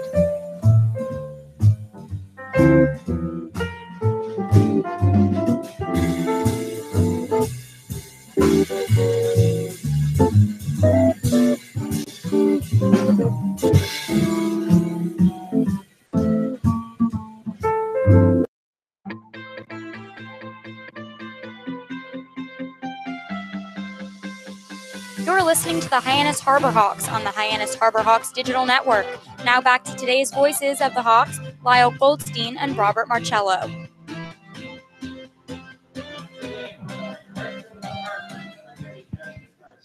Top half of the 5th, moments away from getting underway here at McKeon Park. Jeremy Randolph out to the mound for inning number 5, and he's set to face the 9-1-2 of the Bourne Braves order. Starting things off, Hartford right fielder Ashton Bardzell. Randolph quickly going from the set. The first pitch misses low, scooped up out of the dirt by Kyle Wilkie for ball 1. Well, Ashton Bardzell, one of 6 strikeouts on the night for Jeremy Randolph. His coming to end, with 2 outs in the bottom of the 2nd.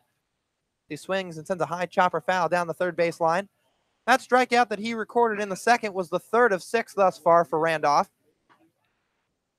Got 21 total strikeouts on the year in the right-handed pitcher out of Wright State.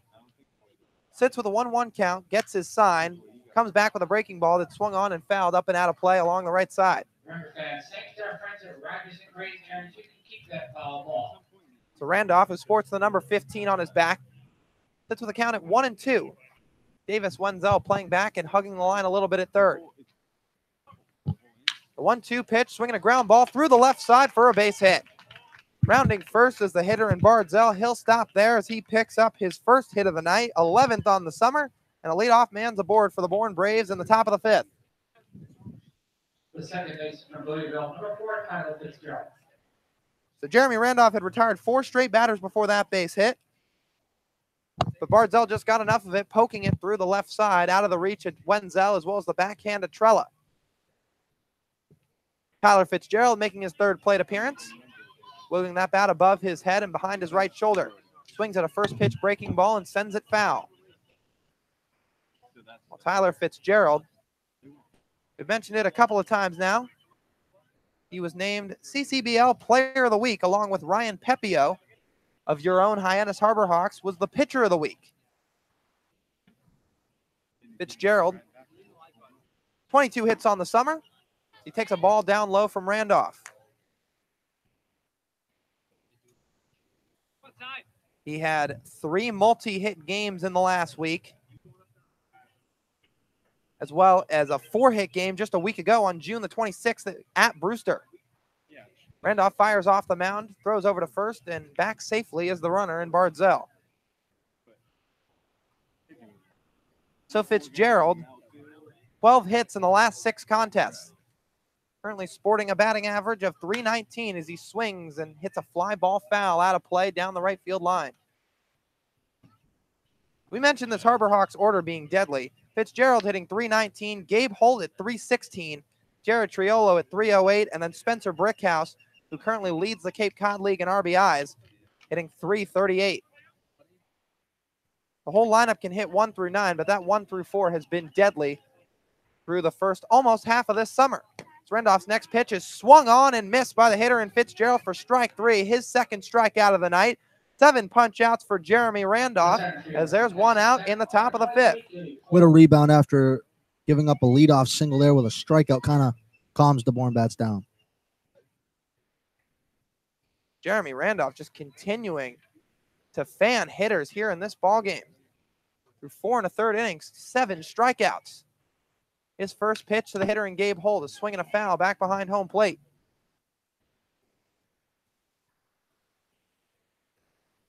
So of the 13 hitters Randolph's retired, over half have been via the K. Gabe Holt has a 1-for-2 day to his name. Singled in the first and later scored. Also grounded out to second back in the third.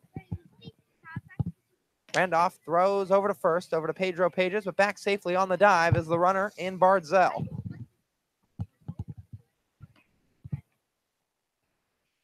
Well, Gabe Holt has 6 hits on the summer. Randolph from the set, the next pitch, swinging a high pop-up into short left center field. Alec Trella going back for it, doing a ballerina move and can't make the catch. Throw over to second is wide to the left of Taylor Garris, and moving up 90 feet will be the runner in Bardzell.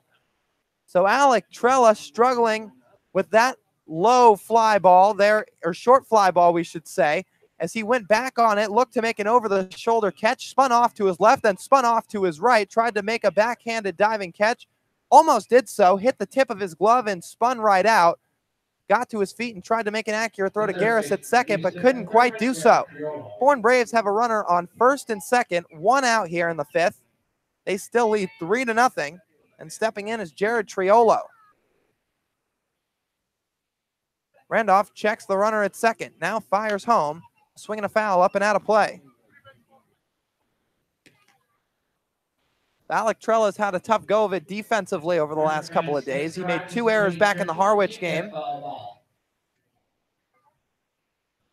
And it was recorded in E6 here at McKeon Park. Randolph sits with an 0-1 count. 2 runners on, 1 out.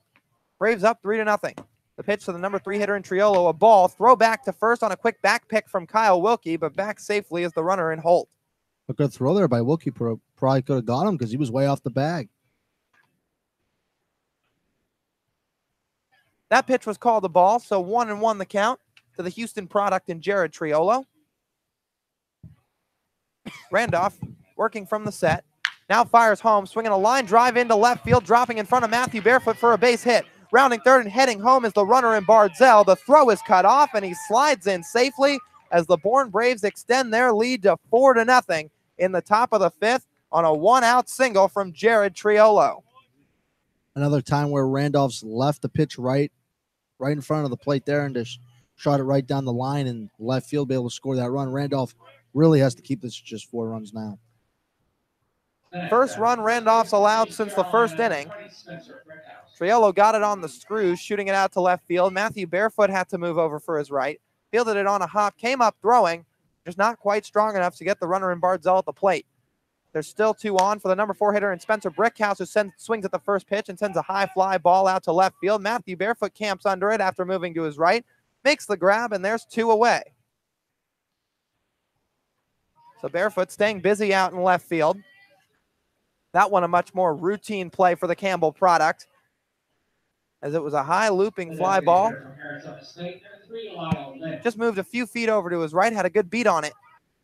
We've seen Barefoot move all around the outfield this summer. He's been pretty versatile. Spent some time in center before Tommy Jew arrived. A few games in right, now a handful in left. Randolph's first pitch to Lyle Lynn, the ASU product, misses high for ball 1. Well, Matthew Barefoot's kind of done it all this season, especially in the lineup as well, where he's hit first, third, fourth, currently in the 3 spot tonight, but spent the last few games in the cleanup duty. Randolph's got a 1-0 count to Lyle Lynn, a swing and a chopper right back to the mound in Randolph. Cuts off the distance halfway, runs halfway to first, and underhands it to Pedro Pages for out number 3. That'll do it for the Bourne Braves on the top of the 5th, but not before they plate an additional run to make the score 4-0 here at McKeon Park. We'll be back right after this. Due up for the Harbor Hawks, the 4-5-6 and Pages, Wilkie, and Lott when we return on the Hyannis Harbor Hawks Digital Network.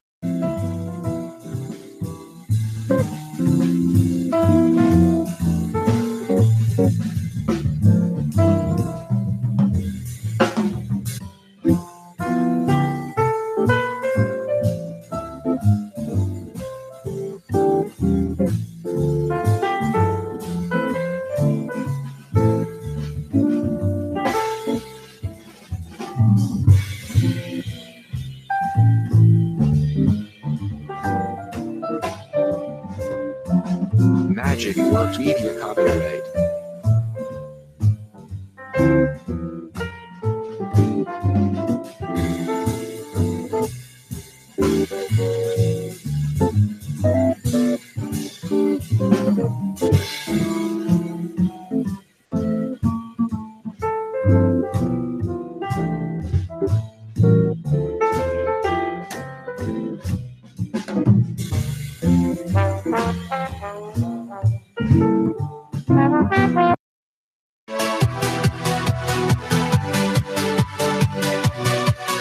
You're listening to the Hyannis Harbor Hawks on the Hyannis Harbor Hawks Digital Network. Now back to today's Voices of the Hawks, Lyle Goldstein and Robert Marcello.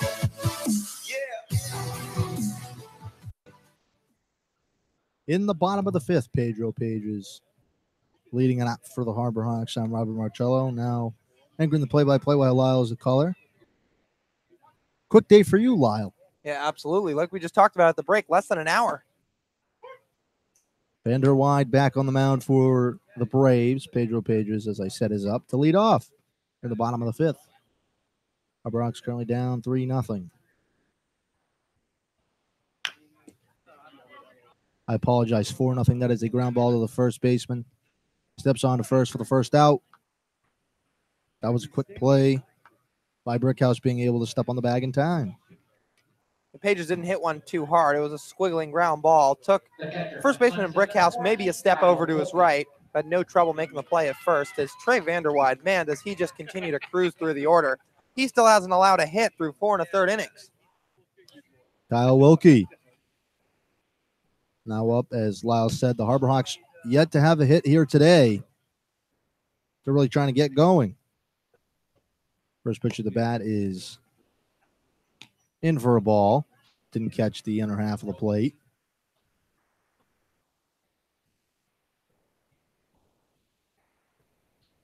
One-0 pitch. That's a foul ball. Brings the count at 1-1. The strike zone's been pretty big today for both sides. This game's moved along very quickly. 1-1 pitch. It's ball outside. Runs the count at 2-1. Sun now shaded over near the Harbor Hawks dugout, but Braves dugout right now getting scorched by the sun, as it was a pretty hot day here today in Hyannis. The humidity definitely up. That catches the outside part of the plate. It's now 2-2. Trying to get the first hit today for the Harbor Hawks is Kyle Wilkie. He's batting .269 in the season with 2 RBIs, no home runs. 2-2 pitch. That is a ground ball again to Brickhouse. He'll throw it onto the pitcher, and he'll get him out. Another close play there. And still the Harbor Hawks have no hits. Yeah, Spencer Brickhouse has stayed busy over at first base today. That's his 5th putout that he's made so far. And Trey Vanderwide, just 1 strikeout so far. He pitches to contact and uses his defense to his advantage. He's just allowed, not only has he not allowed a hit through 4 2/3 innings now, only 1 runner's reached base, and he's still faced the minimum because that was Eric Rivera back in the 2nd, or the 3rd, I should say, when he got doubled off on a double play. Todd Lott now up for the Harbor Hawks. That pitches inside, right around Todd Lott's knees. Quickly goes up in the count 1-0.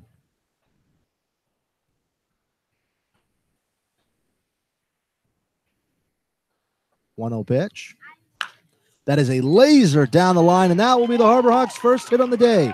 Todd Lott is running towards second, and he'll be sliding into second with a 2-out double. And for the first time today, the Harbor Hawks have a hit.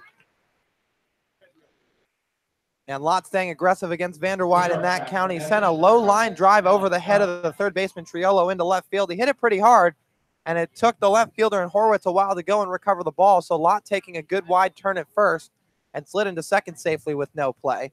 And now let's see how the Harbor Hawks can build on this. Sometimes one hit is all you need. You hear the coaches here in Hyannis talk about contagious hitting. Sometimes one hit will spark a little bit of a rally.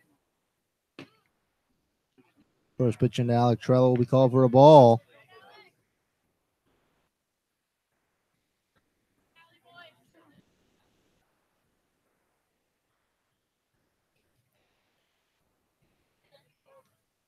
Pitch is in. That is a pitch outside for a ball. Now runs the count at 2-0. With Todd Lott at second base, the Harbor Hawks are down 3 runs.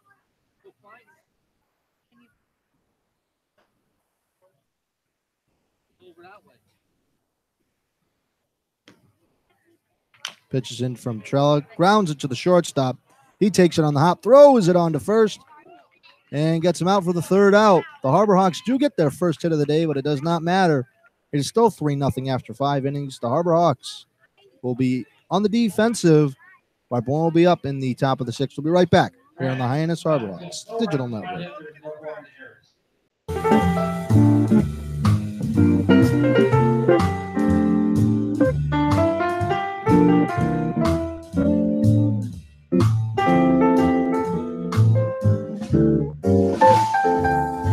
Magic Works Media copyright.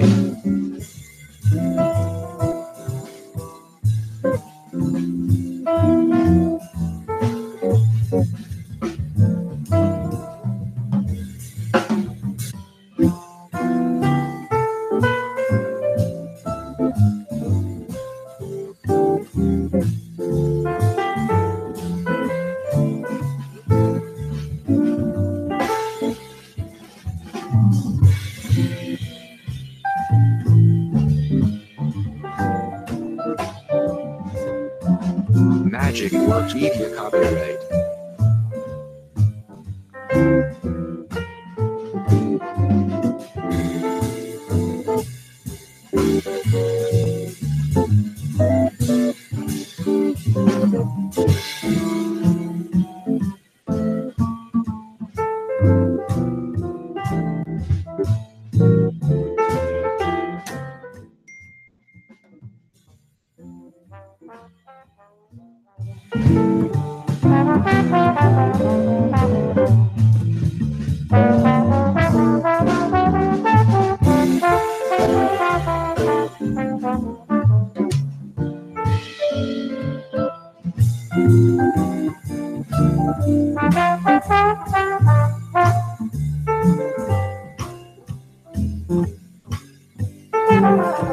Magic Works Media copyright.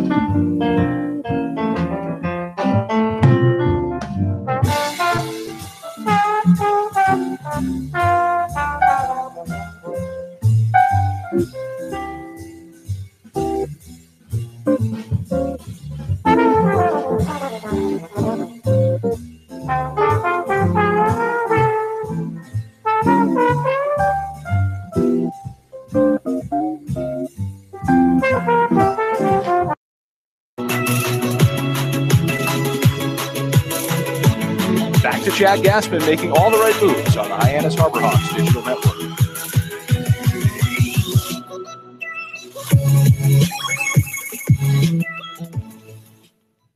We are back in the top of the 6th. A new pitcher for the Harbor Hawks, James. Yeah, Keegan James, the right-hander out of Mississippi State in his college season, because he's making his Cape Cod League debut here tonight as his Mississippi State Bulldogs made a deep run into the College World Series before losing to the Oregon State Beavers. But James in his season, 42 1/3 innings pitched, a 1-2 record, 4.68 ERA, made 23 appearances, struck out 42, and walked 15.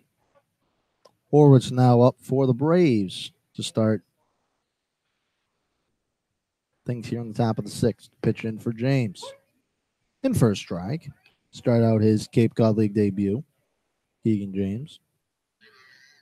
From Mississippi State, they went pretty far this year. They made the College Baseball World Series in Omaha, Nebraska. Second pitch into James is a ground ball to Trell, shortstop. He throws it on to first and just gets the tag. A play by Pedro Pages for the first out in the top of the 6th. And Trello doing a nice job. He moved off to his right, but didn't have to backhand it. Moved over in time to field it out in front and off his left foot and makes a strong throw over to Pages at first to get Horwitz. Anthony Prado with 1 out is up, with Bourne being up 4-0 in the top of the 6th. This game's gone by pretty quick. It is 7-11. Pitches in. It's in for a strike.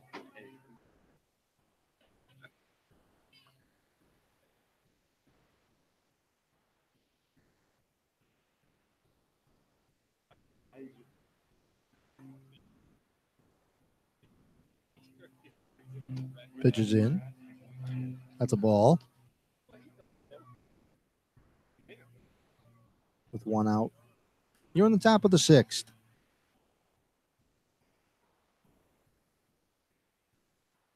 Pitch is in. That's a ball outside. Let's count now at 2-0. Dubrado. With 1 out on the top of the 6th, Bourne up 4-0.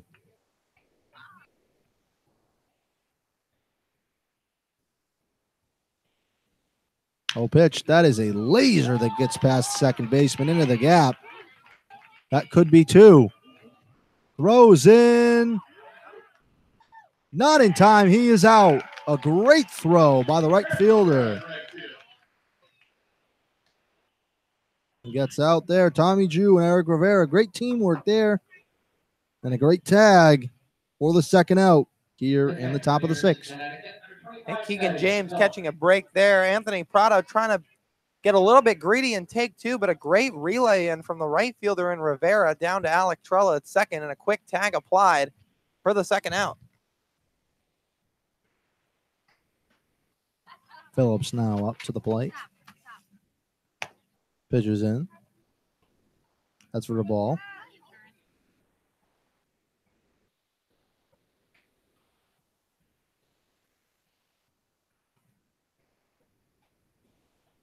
Phillips is currently batting .083. Only has 2 hits on the season and 24 appearances, in for a strike. Let's count at 1-1.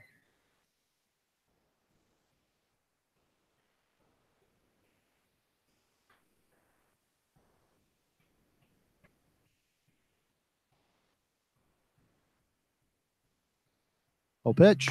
Swing and a miss by Phillips. Rounds now the count at 1-2. 2 outs in the top of the 6th. Got to keep this game at 4-0 as James on the mound. His first Cape Cod League appearance of the season. He's been in Hyannis for a couple of days after coming off of his long college season. 1-2 pitch. That is a ground ball to the second baseman. He'll throw it on to first and get the third out. The Harbor Hawks keep it at 4-0. They'll be up in the bottom of the 6th. We will be right back here on the Hyannis Harbor Hawks Digital Network.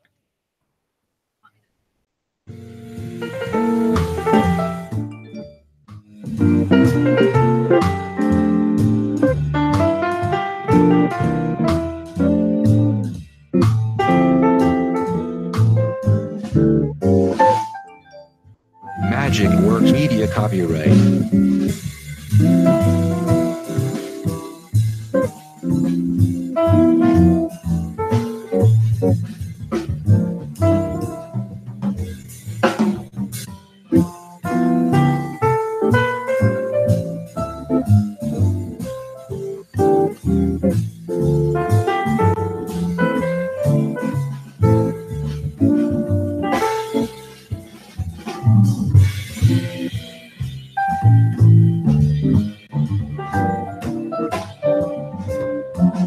Magic Works Media copyright.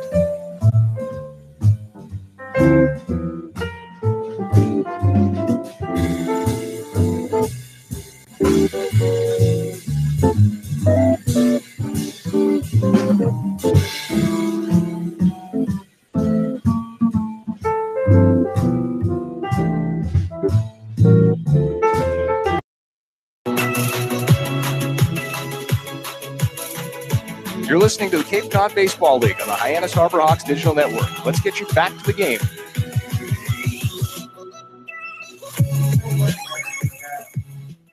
Eric Rivera to lead it off for the Harbor Hawks.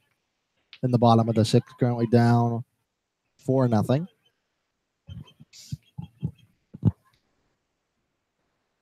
First pitch in.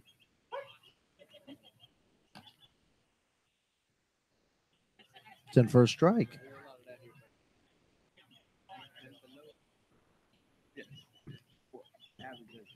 Another pitch is just outside for a ball. Vanderwide still on the mound for the Braves. They do have some action out there, though. Pitch is just outside for a ball. Yeah, it looks like it's Kyle Martin out there for the Bourne Braves getting loose in the bullpen. As we can see the number 12 down from the broadcast booth. He plays his ball at Fordham University. Oh, pitch. That's another ball there. Runs the count now at 3-1. To Rivera trying to get on. As he was walked. Only the second runner on for the Harbor Hawks today, as he was the first one. That's in for a strike. Runs the count full at 3-2. Rivera's currently batting 184 in the season. All this time he has 6 RBIs in the season, though 7 for 38.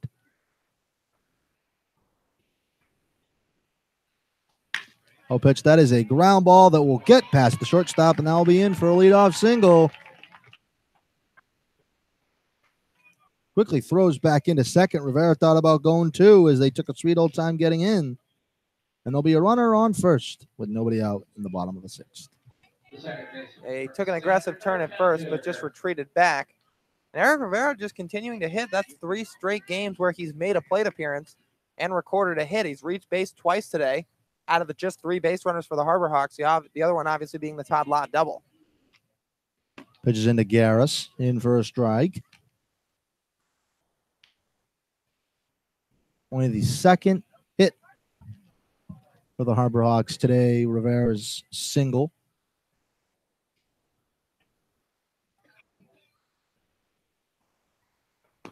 Pitches ball in low.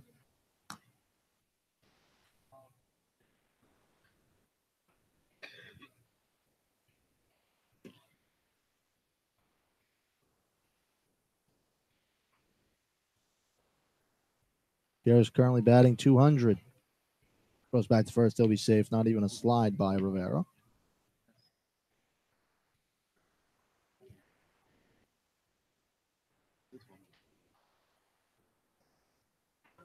Pitch is in. That's a pitch outside.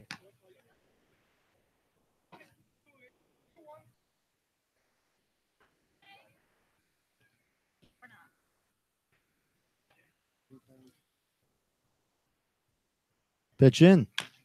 That is a ground ball to the third baseman. He has it off his glove and unable to get it as it gets stopped by the shortstop, not allowing it to go in the outfield. Would have maybe scored a run. Now there are runners on first and second. Well, that'll likely be ruled an infield single for Taylor Garris. It was just a high chopper to third. It got under the glove of Jared Triola, but Garris with his speed likely had a chance to beat it out anyway. And if that holds up, that's back-to-back singles for the Harbor Hawks to start off the bottom of the 6th inning. And down 4-0, now 2 guys on, nobody out. They got their top of the lineup up. This is really the first trouble we've seen Trey Vanderwide get into all night. Davis Wenzel out for the Harbor Hawks. Runners on at first and second, nobody out.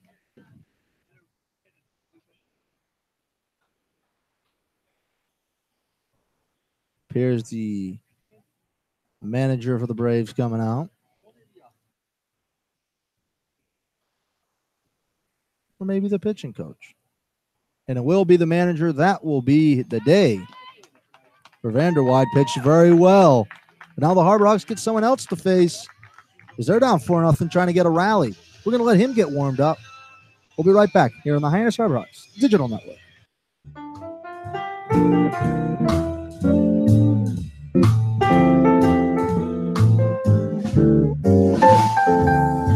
Magic Works Media copyright.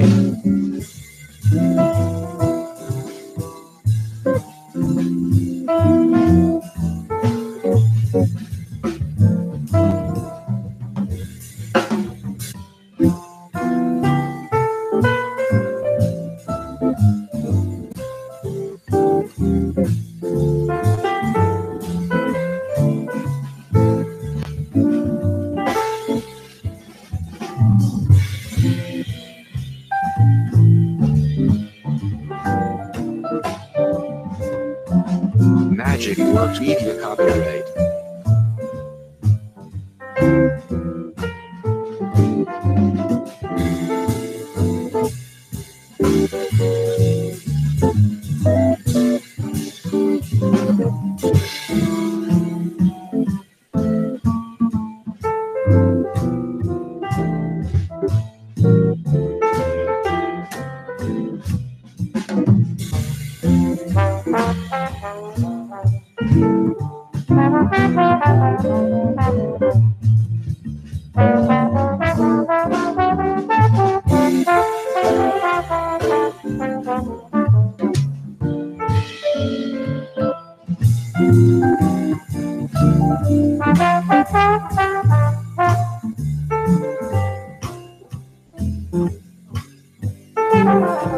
Magic Works Media copyright.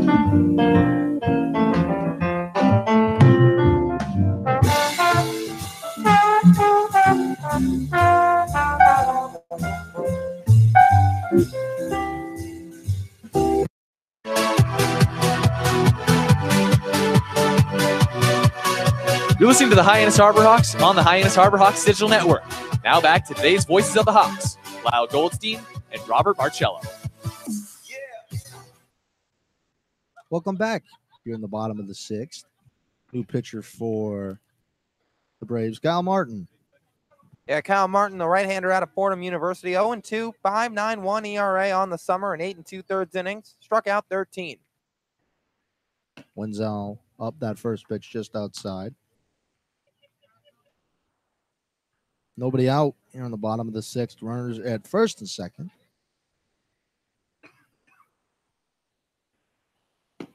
Pitch into Wenzel's called for a strike. Just catches the outside part of the plate. And we're seeing what makes Kyle Martin so deceptive here early on. He's got a 3/4 delivery to him as he steps off the mound quickly. But you'll often see guys, I mean, almost all the time go over the top. You'll get your handful of side armors throughout every league. But Kyle Martin, a 3/4 armor. Calls time is Martin trying to reset. He's also already saved 2 games for the Braves this season. Most recent one coming June 29th at Brewster. Also got one against Falmouth. That was out at Gov Fuller Field on June the 19th.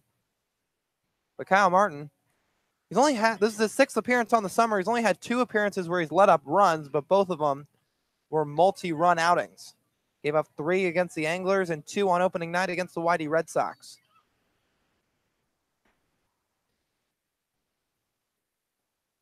Pitches in. That is a ground ball that whizzes foul. That's first base coach of the Harbor Hawks.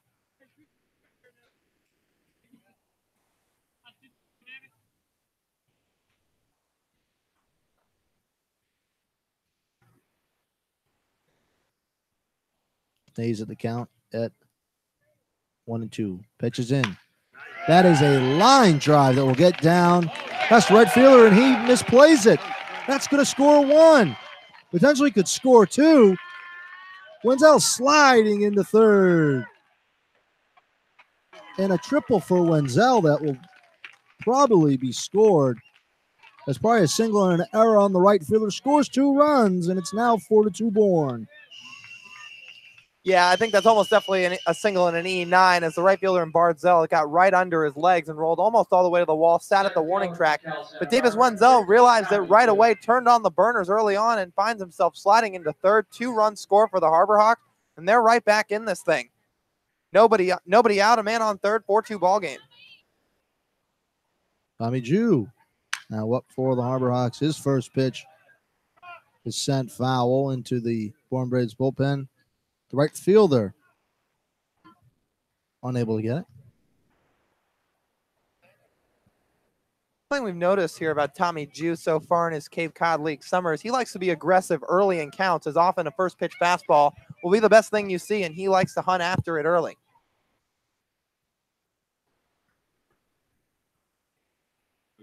Oh, pitch. That ball's in the dirt. Good stop by Phillips, not allowing the runner to advance. As it's now just a 2-run game here. Very different than it was just a couple of innings ago where the Harbor Hawks really just couldn't get anything going.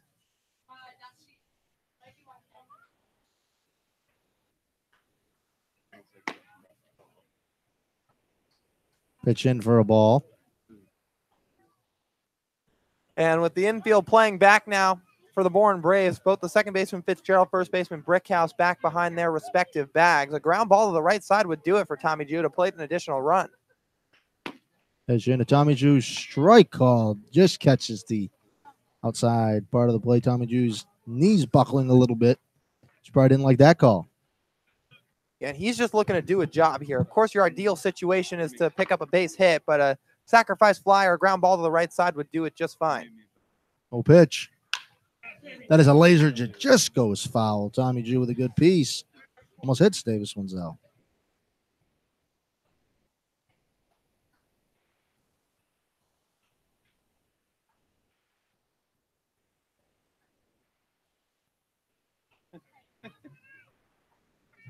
Pitch in. Swings at it just foul. Gets the end of his bat. Wenzel thought it would be fair and continue to run. He was almost at home plate. Home plate umpire had to give him the bad news, had to go back.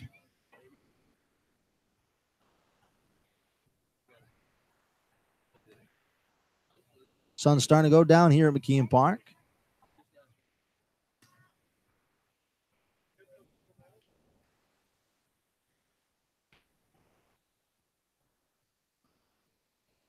Pitches in from Martin.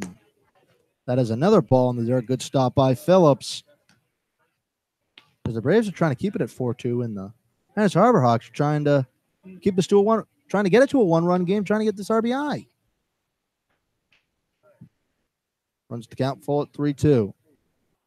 Pitches in. That ball's in the dirt, and now there'll be runners on the corners, still with nobody out.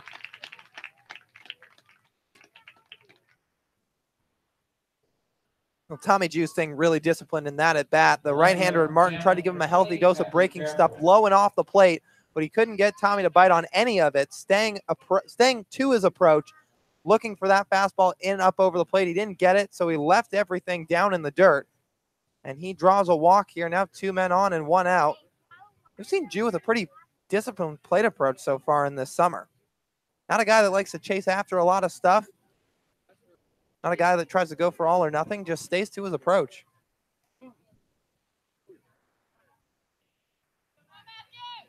Matt Barefoot. Up about that pitch will go foul. Phillips thought about getting it. Remember, fans, thanks to our friends at Rogers and Grady Insurance. I got to say, though, Rob, if you're the Harbor Hawks, who would you rather have up in this situation? Absolutely. Matthew Barefoot definitely has been and has supplied great offense for this team.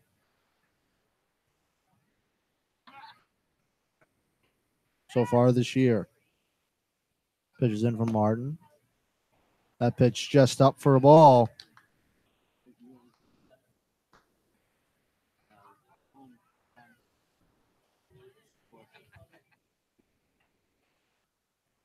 Yeah, Barefoot's riding an 8-game hitting streak. He's only had 3 games this season where he hasn't recorded a hit, but so far 0 for 2 tonight. Martin threw off to first to check on Jew, but going back to Matthew Barefoot, and one of those outings where he had a hitless day, it was in the tie against Chatham where it got cut short, and the other was against Brewster where he only had 1 at bat in the second game of the doubleheader. That is a ground ball to the third baseman. He'll throw home, and he is out. Wenzel not expecting that.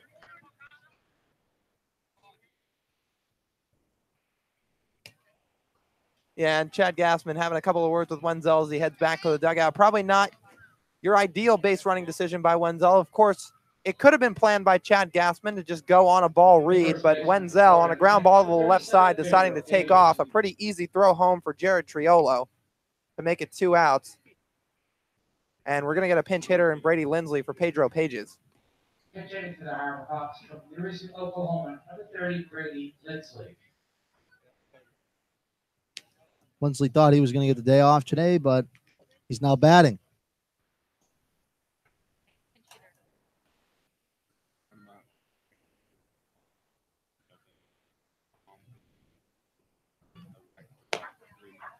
Pitch into Winsley is a ball.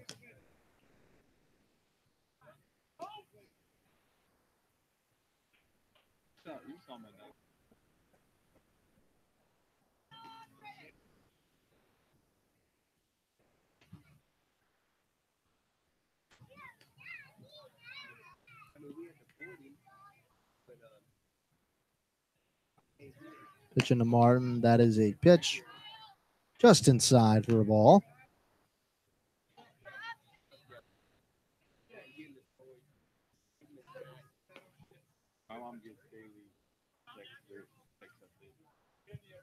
Pitch in. That ball's high.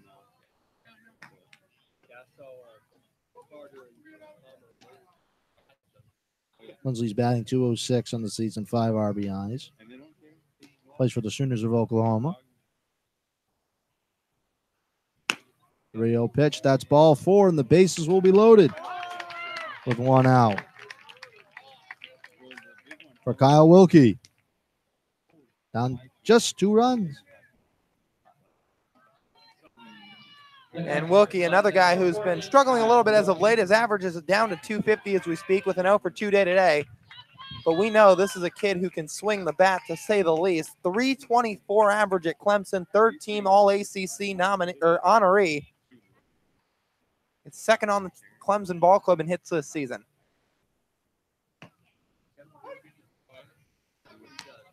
First pitch in.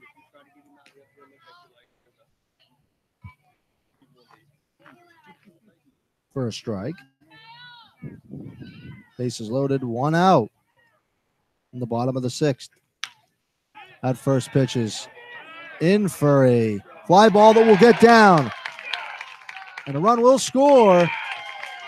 Is now 4-3. Bases are still loaded. There's a little blooper out. Right field got down, unable to get it. It was the right fielder. And it looked like it was going to drop off the bat. It was a low Texas League fly ball into short right field. Barzell closing ground decently well, but then stopped in his tracks, holding things up, realizing he wasn't going to be able to make the play and kept it in front of him. But an additional run scores for the Harbor Hawks. Now just a 1-run game. Bases loaded, 1 out, and here comes Todd Lott, who's been swinging a hot bat, to say the least, has a hit already in the day with a double.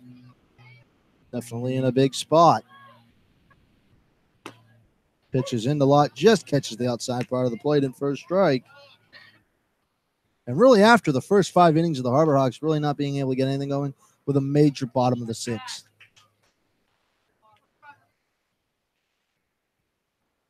Quickly down, 0-1 in the count is Lott.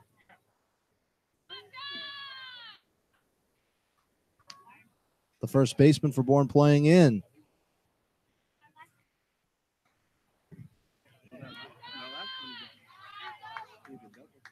Looking for a possible bunt. And that is a ground ball to the second baseman. Throws it on to second. Throws on to first, and he'll be safe. It is now tied. It is 4-4 here in Hyannis. They have came back down from 4-0 down to now tie the game at 4. And Todd Lott with a 2-hopper ground ball out to second base. Fitzgerald playing back on it and waited for it to come to him. Didn't take much of an aggressive approach on it. And Todd Lott hustling down the line and hard as he knew he had a chance to break up the double play. And if he did so, it would tie the game. And that's exactly what he did. A good hard 90 from the Louisiana Lafayette product as the runner from third scores in Matthew Barefoot to make it a tie ball game. 4 runs here in the inning for the Harbor Hawks. Seth Gray now up to bat. The pinch hitting role with runners on the quarters with 2 outs. Bourne unable to get the double play to keep their lead. And things now are going to get interesting. First pitch into Gray. That's a ball low. Crowd's starting to get into it here in McKeon Park. As tomorrow we have the 4th of July game at home against the YD Red Sox. Steps off the Rubber is marked.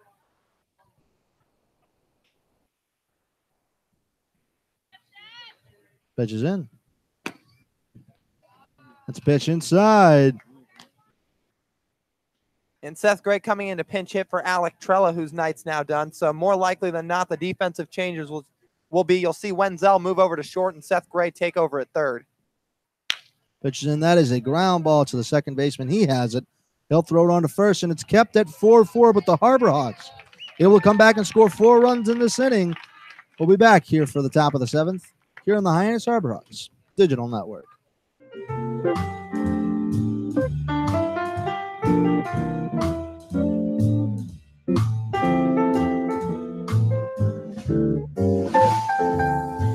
Magic Works Media copyright.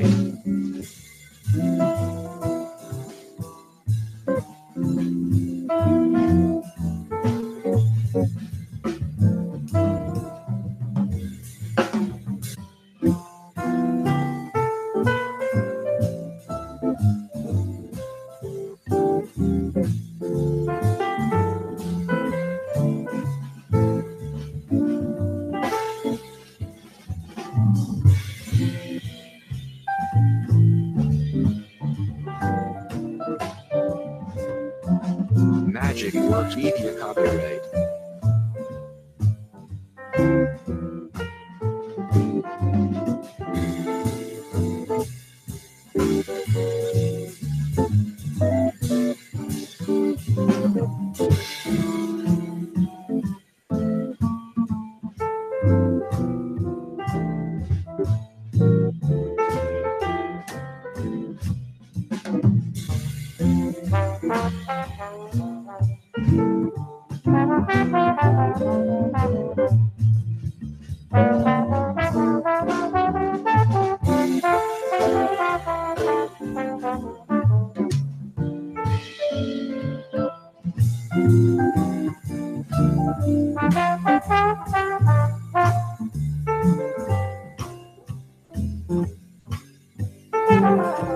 Magic Works Media copyright. You're listening to the Hyannis Harbor Hawks on the Hyannis Harbor Hawks Digital Network. Now back to today's voice of the Hawks, Rob Marcello. We're back in the top of the 7th. Seth Gray over at third. Wenzel moves over to shortstop.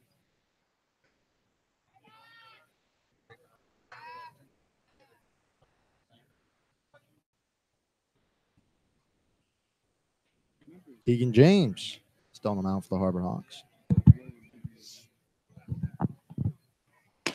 Pitches in for a strike. This will be my solo winning. Lyle had his in the top of the 3rd and bottom of the 3rd. I'll have it here in the top of the 7th and the bottom of the 7th.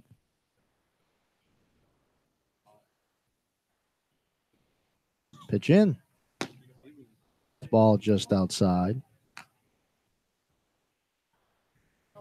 Bartzell up for Bourne. He's batting .263 with 2 home runs and 7 RBIs on this 2018 Cape Cod League season. Another pitch is fouled off. That runs the count at 1-2. Nobody out in the top of the 7th. You're just joining us. The Harbor Hawks scored 4 runs in the bottom of the 6th to tie this game at 4-4. No pitch. That is a foul ball. Bounces off of Bartzell's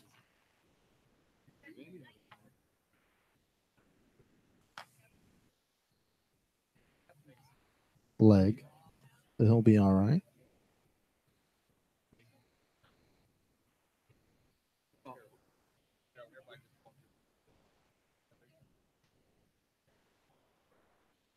Definitely a big night in the league of Cape Cod baseball, as tomorrow we have the 4th of July game.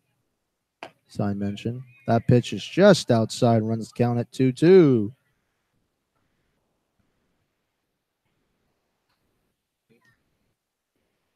This will be a beautiful day for baseball, and it was a beautiful baseball day for baseball today in the past couple days here at Cape Cod. But he's starting to hit a heat wave. That's another pitch that will go foul, but will potentially be able to cut. And he catches it. A great play by Brady Lindsley at first base for the first out. 3 Harbor Hawks converging on that ball. But Lindsley able to make a nice play as he came in for Pedro Pages.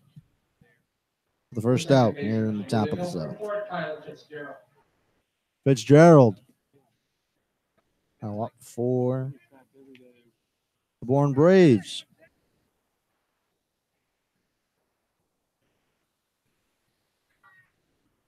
Pitches in. That is not caught by Kyle Wilkie. Goes high for a ball. Home plate umpire whizzes the ball back at James. Usually the pitchers after a pitch get lobbed the ball back by the catcher, but the home plate umpire wasting no time trying to get the ball.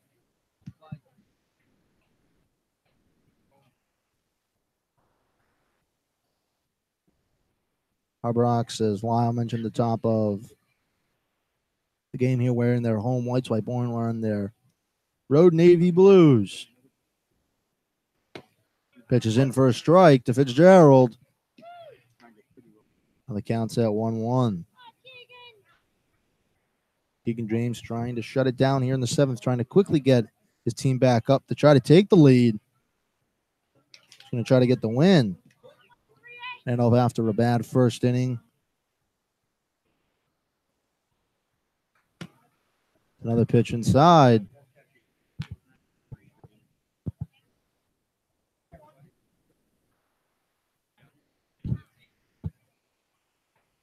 Fitzgerald in the season batting .328. 13 RBIs in the season with 1 home run. 22 for 67. Pitches in, strike. A swing and a miss there by Fitzgerald. Count now runs at 2-2.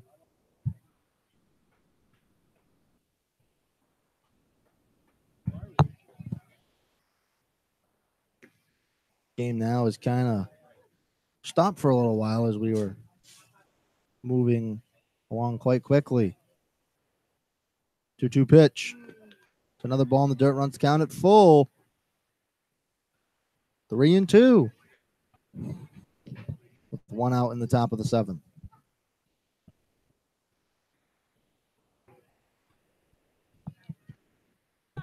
Fitzgerald 0 for 3 on the day, trying to get on base. James right now has 5 pitches in this at bat. 3-2 pitch. That is ball 4, almost hits Fitzgerald on a 1-out walk. Trying to get the Bourne Braves going. The center field from Texas Tech, number 23, Gabe Holt. Gabe Holt.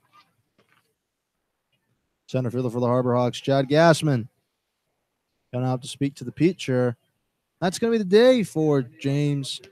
Pretty good job out on the bullpen. Here, a new pitcher will come on. We will be right back here on the Hyannis Harbor Hawks Digital Network.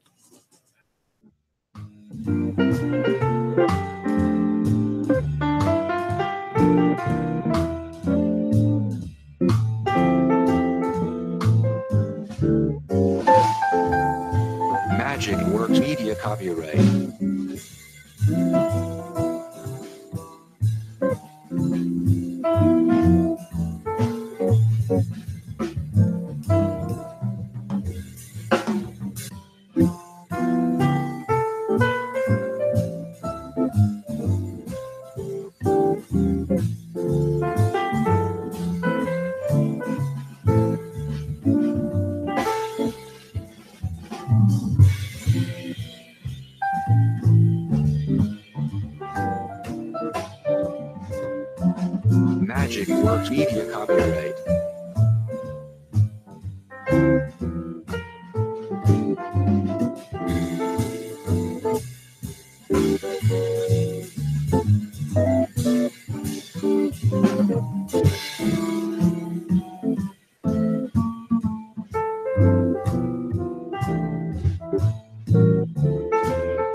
Back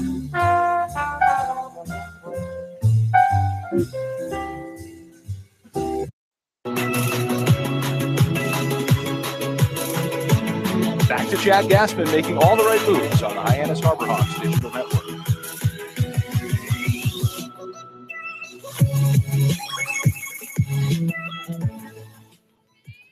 We are back here in Hyannis.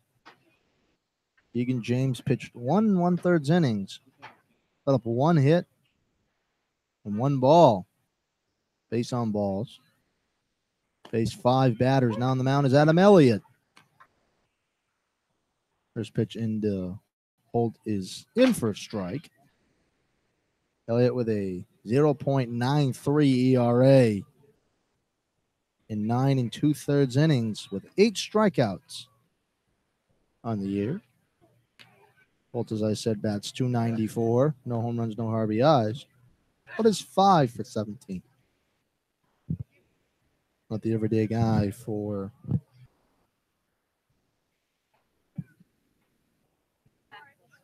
the Braves. Throw back to first is Elliott. Again, he'll be safe. Over there at first is Fitzgerald.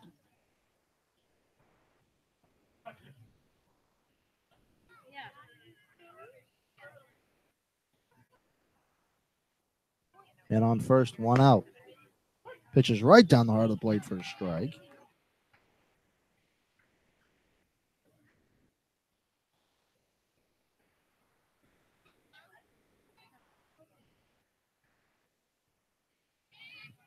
At first, taking a healthy lead. Oh, pitch. That's a ball low outside.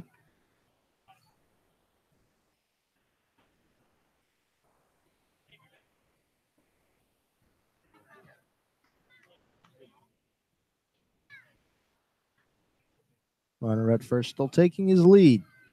Pitching from Elliott. It's ball outside. His count now at 2-2. 1 out in the top of the 7th. It is 7:49.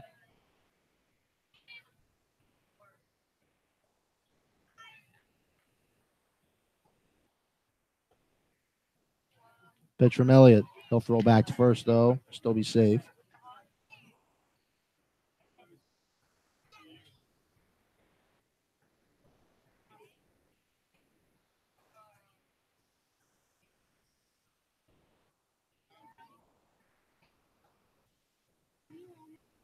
Two pitch. That is in for a strike. Strike 3. And a good pitch from Elliott for the second out here in the top of the 7th.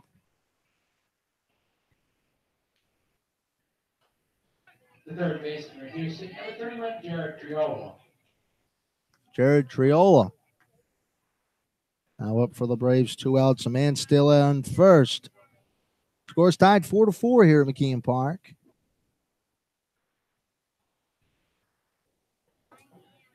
Lights continuing to get brighter here at McKeon. First pitch is swing and a miss as the sun is continuing to go down as well. Nice sunset out to left field. Good crowd here today at McKeon Park. Having fun this July 4th week. Throws back first is Elliott.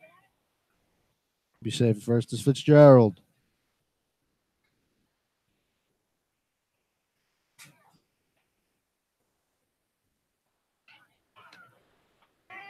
Throws back to first again. Will be safe.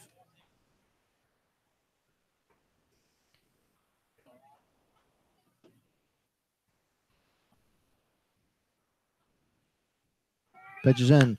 He'll run. That is a foul ball. Fitzgerald would have been standing up at second as he got a pretty big lead.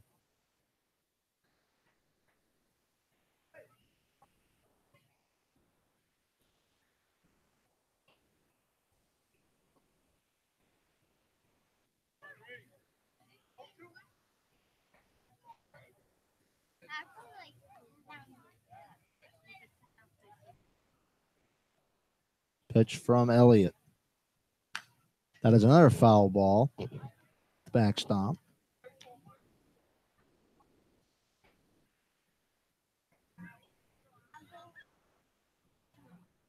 Here, this is a big pitch from Elliott.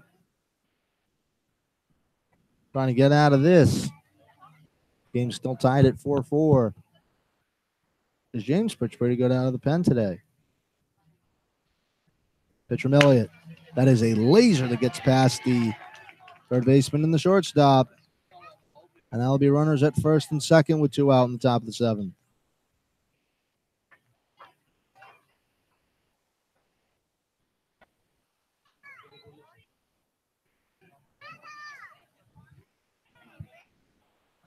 The next batter for the Braves, the first baseman from East Carolina, number 20, Spencer Brickhouse.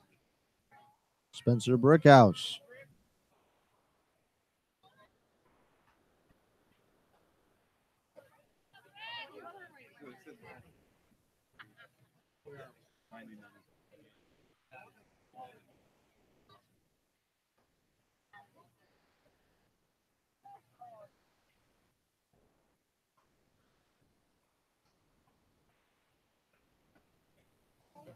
First pitch of the bat almost hits Brickhouse. He gets out of the way. And now sits at 1-0. Brickhouse on the year is batting .328. 3 home runs and 17 RBIs. Both runners at first and second taking big leads. Pitches in. That is a check swing to the third baseman, Gray. He'll throw it on the first. Gets it in time, and a mistake by Brickhouse. There, thought about throwing his helmet, but did not. The Harbor Hawks will be up at the bottom of the 7th. We'll be right back here on the Hyannis Harbor Hawks Digital Network. Magic Works Media copyright.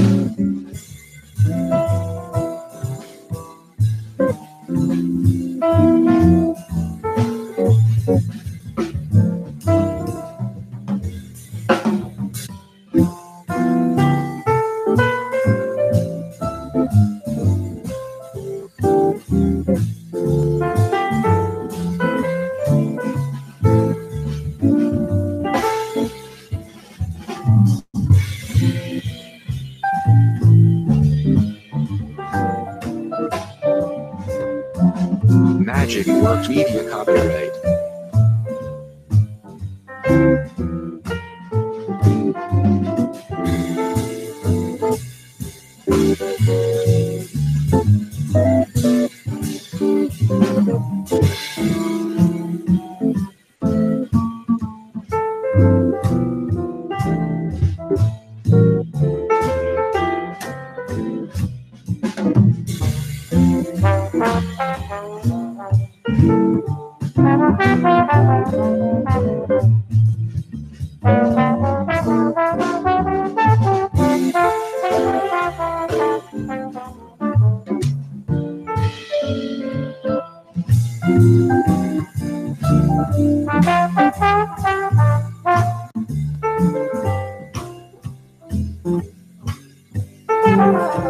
Magic Works Media copyright.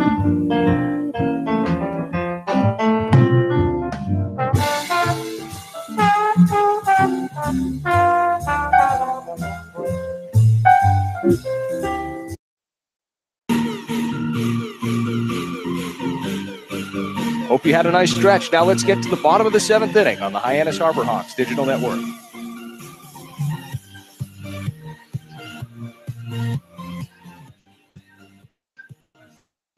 Back here in the bottom of the 7th here at McKeon Park. Mike Ruff on the mound for the Bourne Braves. Currently, his ERA sits at 3.868.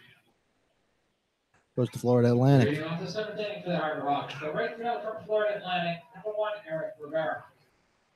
Eric Rivera. Now up, the score is tied 4-4. The Harbor Hawks trying to break it. They came back down from 4 to 4-0. And the bottom of the 6th.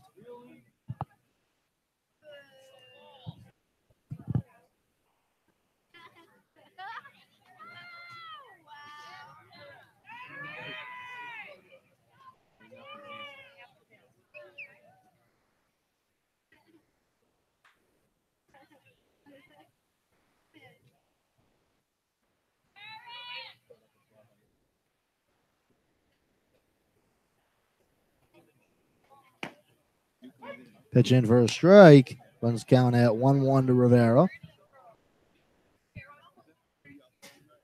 Braden Como on deck for the Harbor Hawks. Harbor Hawks now have 5 hits to Bourne's 9. That is a ground ball to the third baseman. Trillo throws it on to first for the first out. Here in the bottom of the 7th. Braden Como, they said it was on deck pinch hitting, will now bat. Pitching for the Harbor Hawks from Rice, number 9, Braden Como. On deck is Davis Wenzel, the leadoff man for the Harbor Hawks. Matthew Barefoot for most part of the season led off, but they're giving Wenzel that duty from Baylor. A couple of guys from in this Cape Cod League are teammates of Wenzel and speak very highly of him. Pitches in from Braden Como and is fouled off. A lot of guys here in the Cape, a lot of teammates as teammates in this league, or they're facing each other, always talking to each other. You don't usually see a lot of guys just by themselves. Nobody else in this league, as it is definitely the premier league in college baseball in the summer. That is a ball just high outside. Rough on the season has a 3.86 ERA. Finished pitched 7 1/3 innings with 7 strikeouts. That is a curveball that does not dip down enough. Count now sits at 2-1.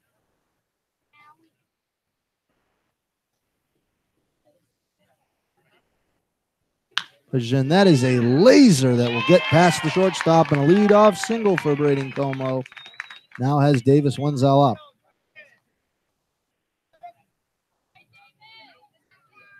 Harbor Hawks trying to break this tie. They fought all the way back down 4-0. Davis Wenzel up. Como is 1 for 1 on the day with a 327 RBI.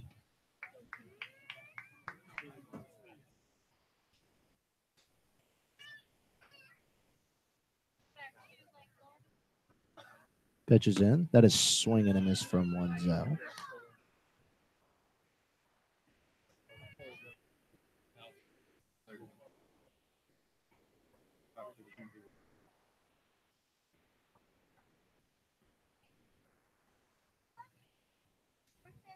Braden Como at first taking a pretty small lead. That is a foul ball off.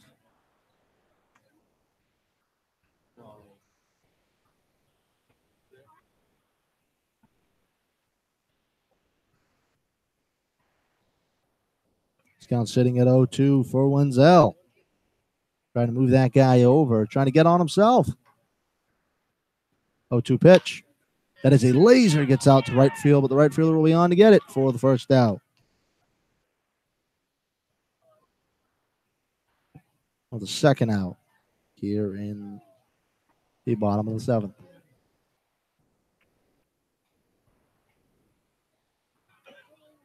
Tommy Jew now up. Still with Braden Como still at first. Trying to break this 4-4 tie.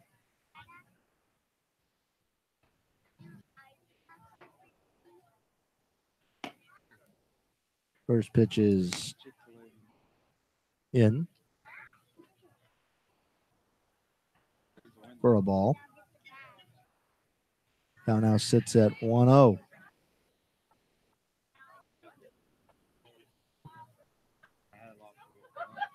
1-0 pitch is in. The ball high. Count now sits at 2-0. Runner at first, 2 outs. Scores tied 4-4. Both teams have errors, but Bourne leads the Harbor Hawks and hits at 9-6.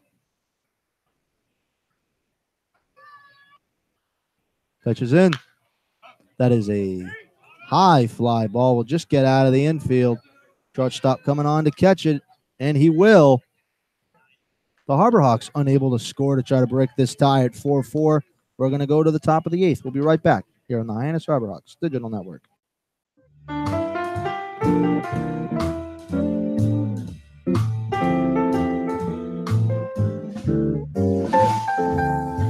Magic Works Media copyright.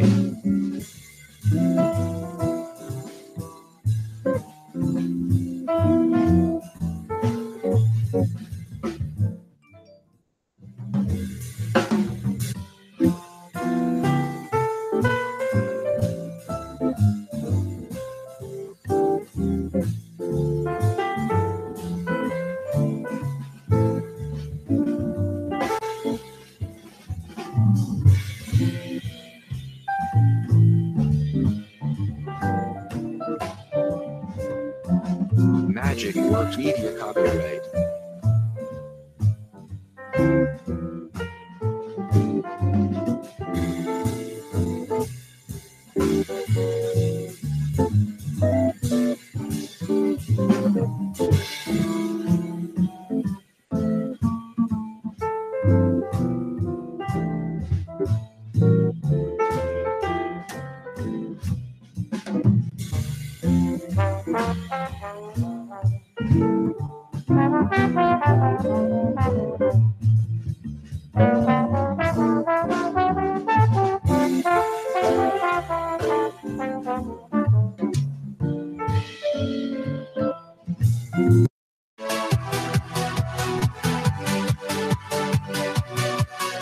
You're listening to the Hyannis Harbor Hawks on the Hyannis Harbor Hawks Digital Network. Now back to today's Voices of the Hawks, Lyle Goldstein and Robert Marcello.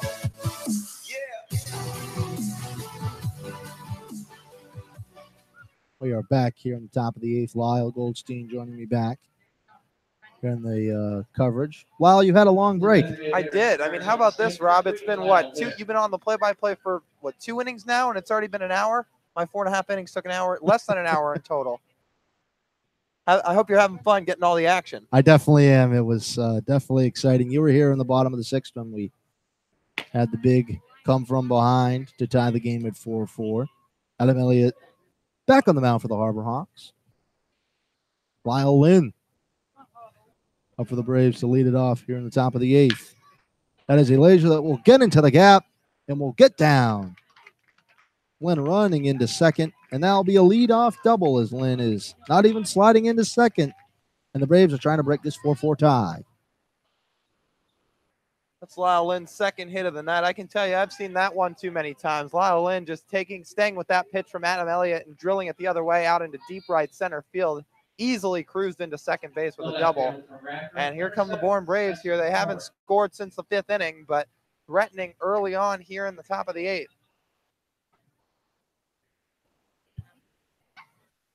Spencer Horwitz up. He's batting .294, and as Lyle, you mentioned, the man at second goes to ASU along with yourself, so I'm sure you've seen a lot of these guys. Even Trevor Harbour, a guy on the Harbor Hawks. Trevor not in the lineup today, but yeah, another guy who just finished his freshman year at ASU. Having a good summer out here so far as well with the Harbor Hawks. Sure is. He's not really had many days off. He's usually played every day, so definitely good for him, as he's now had 2 days because of the off day. Yeah, Trevor's been good so far up to this point in the year. He's hitting .267, 8 hits. He's got a home run, 5 RBIs. Lyle in at second. And speaking of second, Braden Como took over defensively at second base after getting the pinch hit for Taylor Garris last inning. So he's out there now. Pitch in from Elliott. That's a ball in the dirt. Good stop by Kyle Wilkie. Not allowing that runner to advance, trying to keep this score tied at 4-4 to keep it in the bottom of the 8th. Como with a laser out to the shortstop, unable to get it with shortstop for Bourne. Had himself a 1-out single. Unable to push across the run, though. Pitch from Elliott is fouled back. Off from Horwitz. Horwitz has 8 RBIs in the season, is 0 for 3 today. Bourne now has double-digit hits today in 10 this evening. 8:06 is the time. It looked like this game was going to be able to finish under 2 hours, but and the Harbor Hawks bats woke up. That is ball just high. Keep this game now tied at 4-4.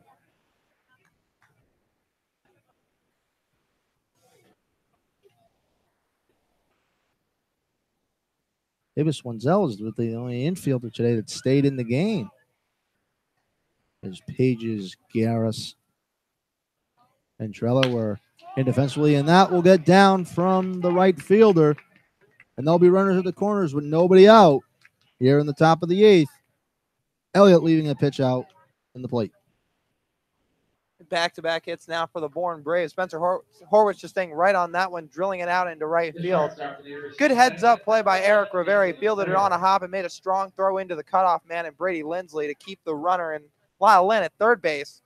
The Bourne Braves are threatening. Nobody out. The runners on the corners in the top of the 8th inning as Ron Polk going over a couple of defensive alignments with his infield, but it looks like a little bit of movement starting to occur down in the Harbor Hawks bullpen. It looks like it might be Parker Towns starting to hop onto that mound out there, but Adam Elliott, he's got some trouble at hand here. Pitches in, ball goes just outside.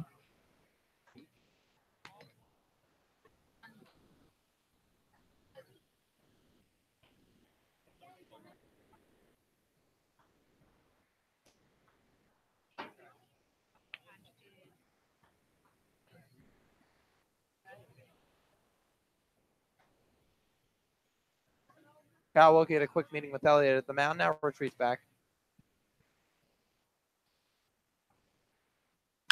Prado now up for the Braves. That ball's fouled back.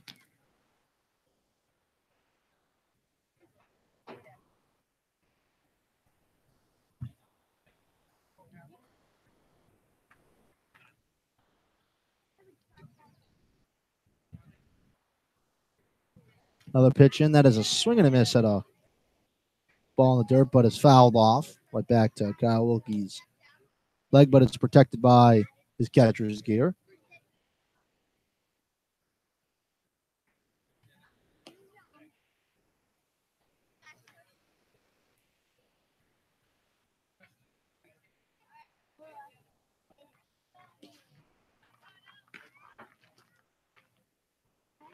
Goes back to first, but he'll be safe.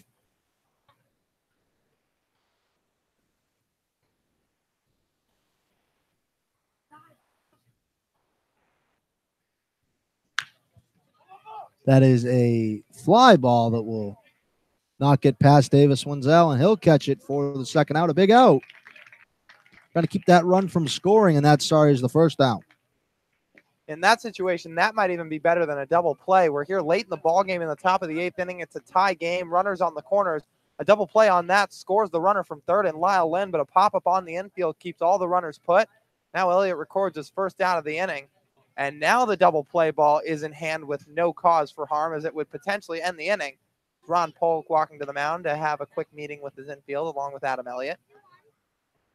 Of course, it could be just another way to stall some time, as Parker Towns is now getting loose down in the bullpen. Right-hander out of Dallas Baptist. Towns has thrown 5 innings this year, but we haven't seen him since June the 26th, just a week ago at Wareham, through 2 scoreless innings. But if we've learned anything up to this point, Rob, we know Ron Polk is not going to miss a beat with any type of infield defense. He knows every type of situation in the book, and he's making sure all his players are on the same page as he is in a tie ball game here.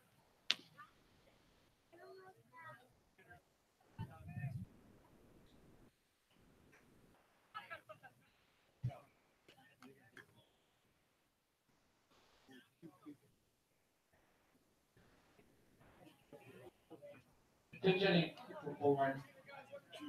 Number 2, Oscar Serratas. Oscar Serratas now up for the Bourne Braves.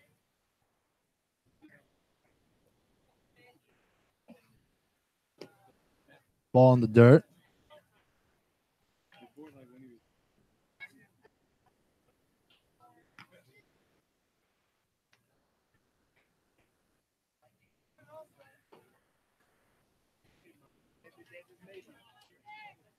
Now is somebody up.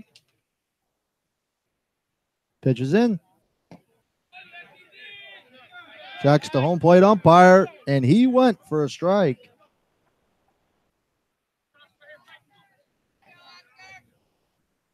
Well, Oscar Serratas plays his college ball over at Georgia Tech University, so a teammate at Collin Hall.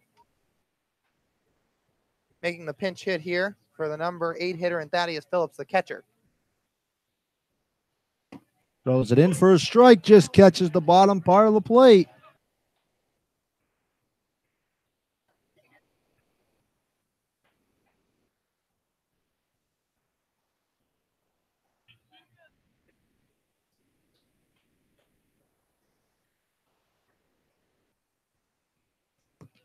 That ball's in the dirt. The run will not come home. The runner will advance. They're unable now to get a double play. So just one out as a runner moved. Well, Horowitz moved down to second on the wild pitch from Elliott as there's now runners on second and third. So like you mentioned, no chance for a double play ball anymore, at least not on the ground. Lyle thought about going home, but not exactly the fastest guy in the world on third base in Lyle Lynn, so made the decision to hold up with less than 2 outs, hoping his offense can do the job for him to bring him in.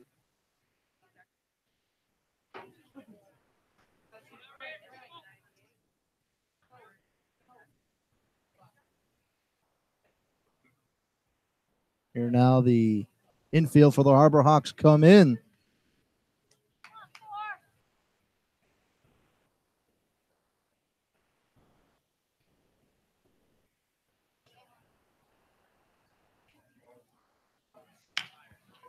That is a ground ball to the second baseman.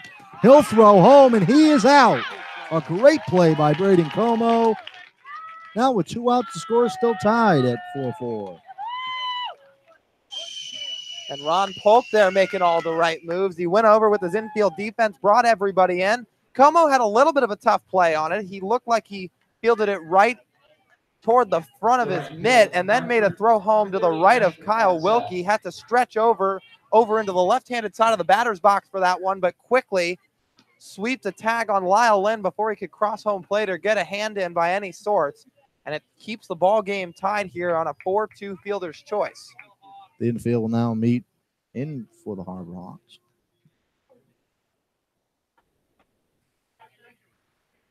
Score is still tied here, 4-4. There are runners at the corners.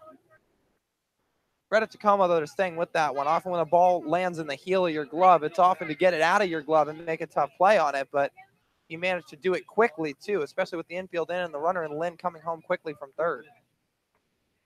Pitch in from Brickhouse. That is a ball low. Brickhouse currently up in the count 1-0. Adam Elliott trying to get out of this huge jam.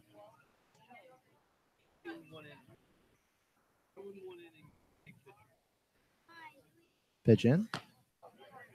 Ball outside. Well, the hitter in Ashton Bardzell, I should say. 1 for 3 days so far. He singled and scored, also popped out to first and struck out swinging.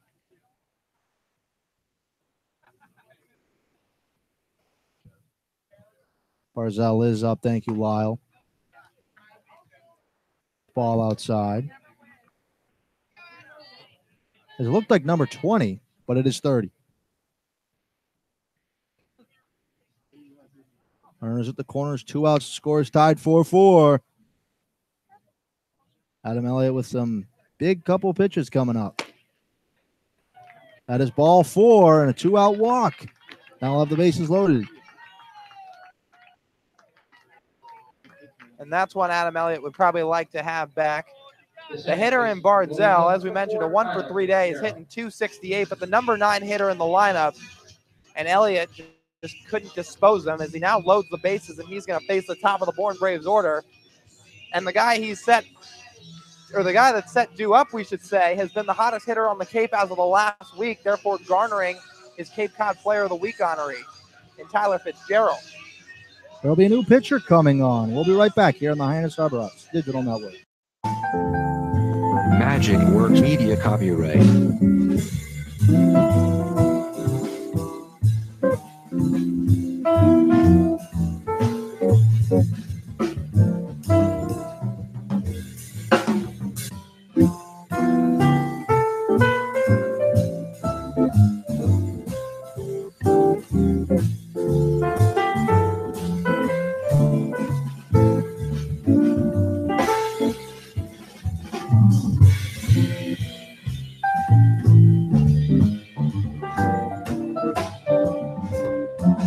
Magic Works Media copyright.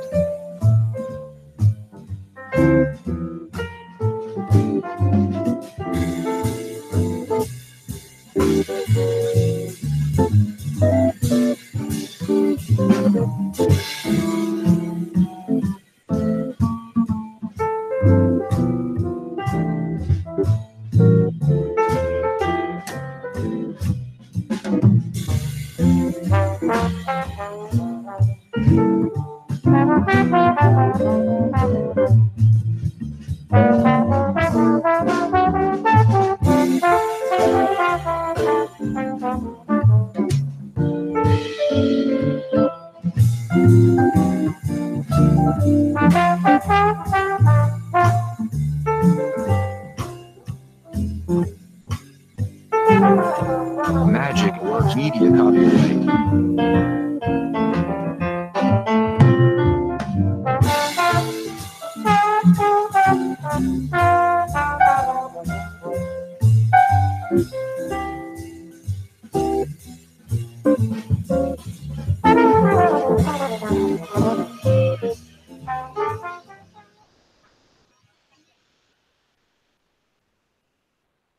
Welcome back here in Hyannis. Is now Parker Towns is on the mound. Yeah, Parker Towns, the right-hander out of Dallas Baptist University. We quickly touched on him when he was up in the bullpen, but 5 innings pitched on the year so far. Hasn't let up a run. 5 hits, 3 strikeouts, and walked just 1 batter. This is his 4th appearance on the year, and maybe as an important one as ever. At least this summer, we should say. Pitch in for Towns. That is a ball outside. Now up as the leadoff man for the Braves, Fitzgerald.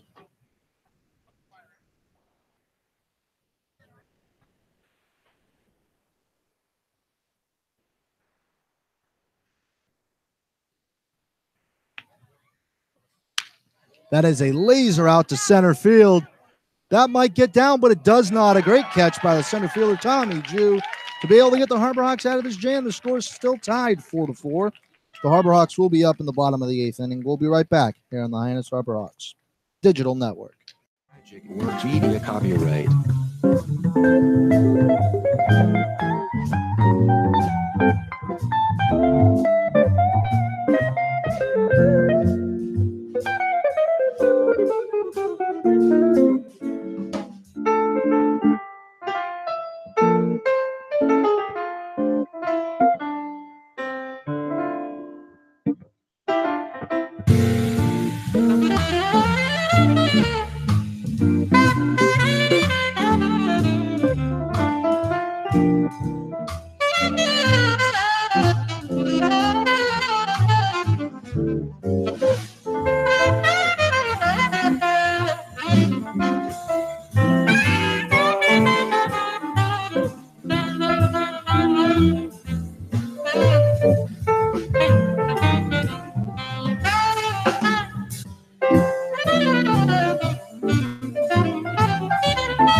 Magic Works Media copyright. Magic Works Media copyright.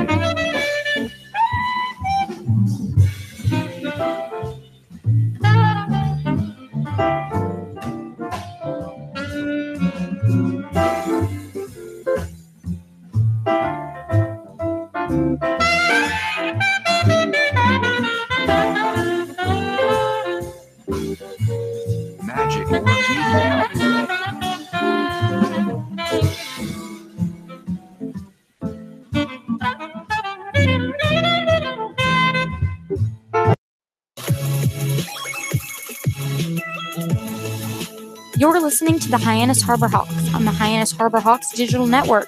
Now back to today's voice of the Hawks, Rob Marcello.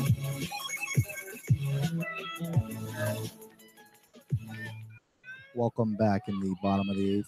Cooper Johnson on the catch for the Braves, but a newly added defensive move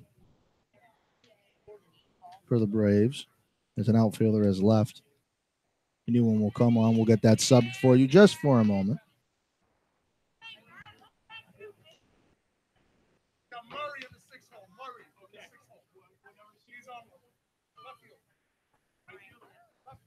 Murray now is the new left fielder. Yeah, it's Chase Murray out of Georgia Tech. Just finished his freshman year there. He takes over for Spencer Horwitz in left field. Matthew Barefoot lead it off here in the bottom of the 8th. A close 4-4 tie. Pitches in. Barefoot hits a pitch and will get up the middle for a leadoff hit. Here in the bottom of the 8th. Well, it was only a matter of time, Robbie. He was 0 for 3 on the night coming into that at bat, and he wasted no time there against Mike Ruff. Just drilling one back up the middle, out of the outstretched arm of the shortstop in Prado. And not many better guys you'd rather have on at first than Matthew Barefoot, because we know he can run. Barefoot in his season down at Campbell University in North Carolina, he swiped 33 bags. And so far on the summer, Barefoot's also stolen 4 bases. Brady Lindsley now up.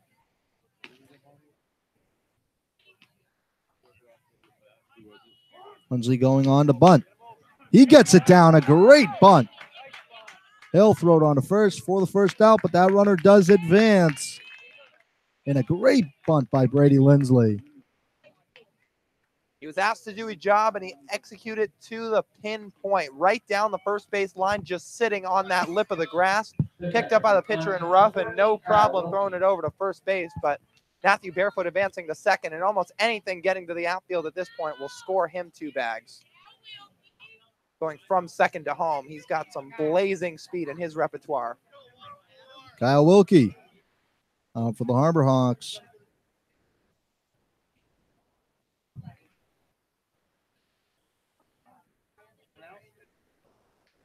First pitch is into Wilkie. That is a ball high. Crowd's starting to get a little louder here at McKeon Park, trying to see the Harbor Hawks win.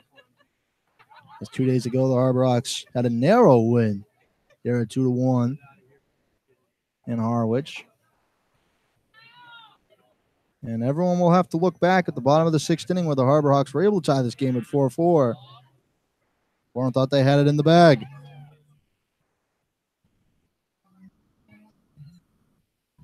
But with a big opportunity here for the Harbor Hawks. That's another pitch outside, runs the count now at 2-0.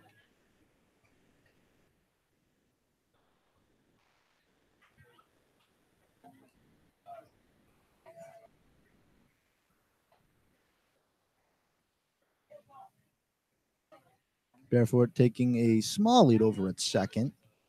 The shortstop's right behind him. He'll throw, and that is a pitch just inside. Guy now sits at 3-0.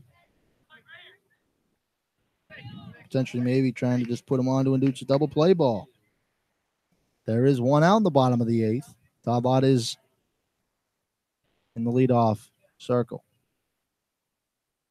Or in the on-deck circle. That is ball 4. Now Talbot will be up. Just ahead of the Harbor Hawks one in this spot.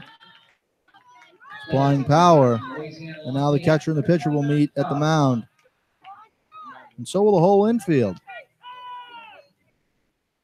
Todd Lott so far today, he had the first hit for the Harbor Hawks, so that was a double back in the bottom of the 5th inning. Only time he's reached base so far today, but you mentioned it, Rob. You know he's got some power in his arsenal. Todd Lott hitting .320 on the season. 4 home runs on the year. That leads the Harbor Hawks. Also 7 RBIs, and he's got a chance to make it 8 or 9 with runners on base.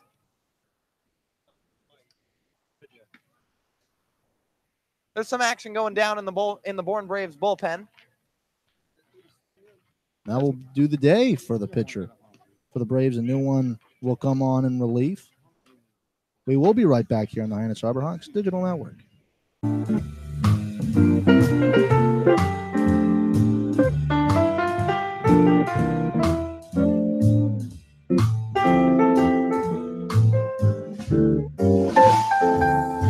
Magic Works Media copyright.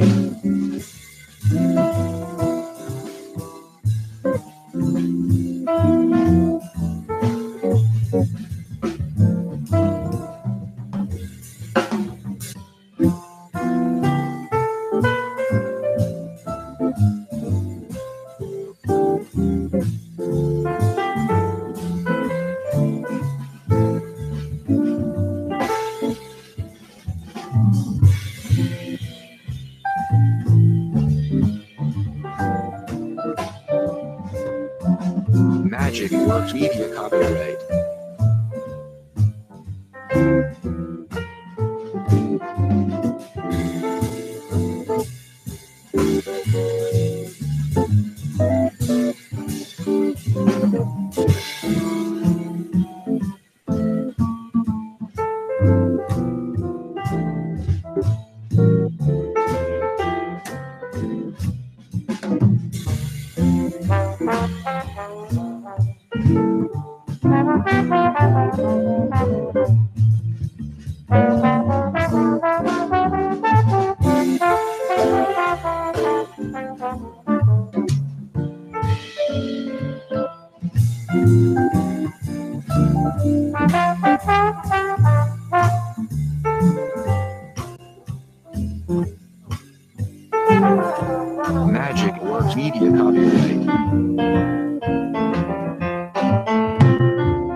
You're listening to the Hyannis Harbor Hawks on the Hyannis Harbor Hawks Digital Network. Now back to today's voices of the Hawks, Lyle Goldstein and Robert Marcello.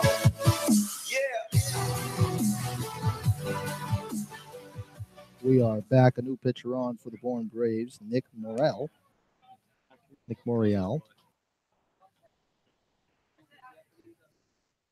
Goes to Georgetown University, Ahoya. Todd Lott now up to bat. Runners at first and second with one out. And a big spot for the Harbor Hawks. Score is tied 4-4 if you're just joining us. First pitch. That is a ball just outside. Lott buckling his knees a little bit. Morial, 7 2/3 innings pitch coming into tonight. This will be his 7th appearance. 2.34 ERA, 12 strikeouts to just 5 walks.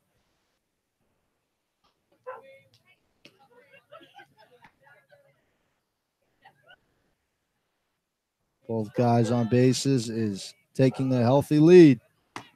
Pitching from Lott is high, and that'll be called for a ball. Ball 2.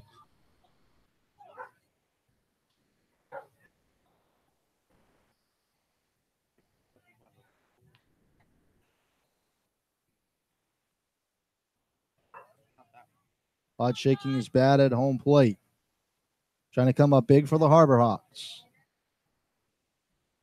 Pitches in. Swing and a miss at Lott, taking a big hack there. A home run hack, and if he got a piece of that, that would have been long gone. Well, that one right at the letters on a fastball from the right-hander Morial.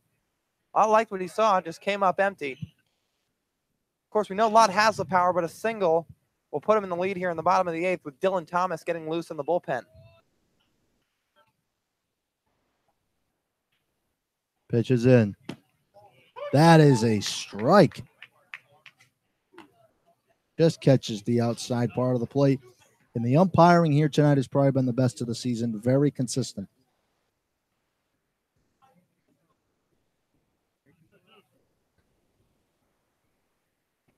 Runners at first and second. One out here in the bottom of the 8th. The score is tied 4-4. Oh, pitch. That is a ball in the dirt low. Lott thought about it. He did not go. It is now sitting at a full count.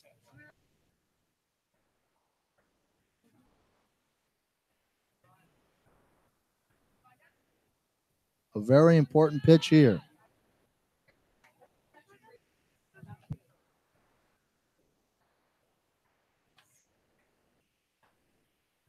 The 3-2 pitch. Swing and a miss, strike 3, and there'll now be 2 outs. For now, Seth Gray coming up to the plate. Todd Lott's actually cut down on the strikeouts as of recent during this hot streak, but right-hander Morial just getting the best of him, blowing by some heat right there, couldn't come up with it. Also chased a fastball right at the letters. And I'm sure that's one he'd like to have back, as it was a good pitch that he got. But now 2 down. Seth Gray will have to try to break this lead open. Pitches in. That is a laser that's going to get down, and it sure does. The Harbor Hawks, for the first time today, are going to be in the lead. 1 run scores, another run behind them. Throws it to home. It'll be offline. The score is now 6-4 Hyannis. Here in the bottom of the 8th, a big hit for Seth Gray.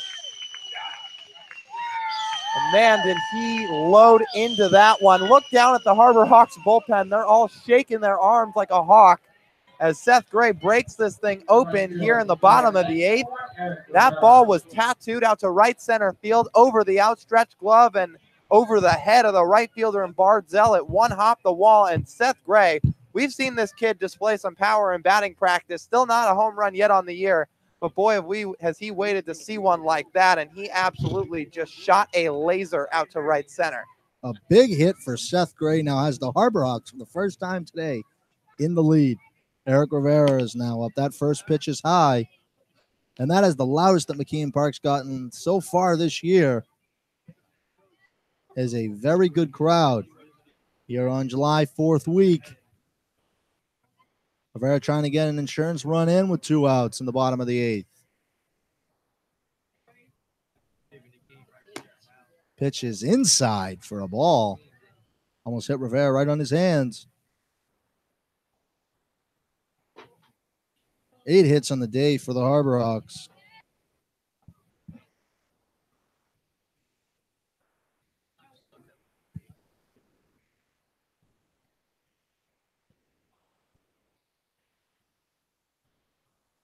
Eric Rivera continuing to waddle his bat around. Don't allow the Harbor Hawks do. In the batter's box is Rivera, but on the on-deck circle is Braden Como. Coach Polk over there right now talking to Braden Como if he does get up this inning on what to do. Really talks to all the hitters. Really just giving them some philosophy as before every single game that is called for a strike. He sits there and talks to all the players. Really, as all of us broadcasters, we get here early and we always see it before every game.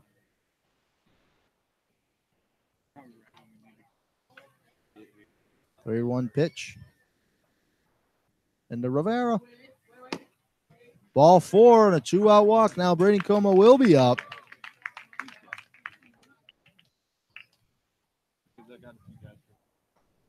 Here now the catcher and the pitcher will meet on the mound, and this game is definitely taking quite a turn, Lyle.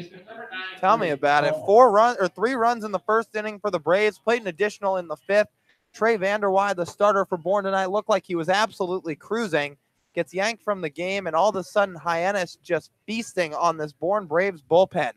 4 runs in the 6th, 2 here in the 7th, highlighted by a Seth Gray RBI double, and a chance to add on here with Braden Como. Como trying to add it on here in the bottom of the 8th. Pitch is in. In for a strike. Seth Gray at second base and Braden Como. Up to bat Eric Rivera at first. Seth Gray with the biggest hit so far of his Harbor Hawks career. With a 2-out double into the gap. Pitch is in. That was a check swing. He did not go. Count now is at 1-1. Como batting .327 on the season with no home runs but 4 RBIs, 18 for 55.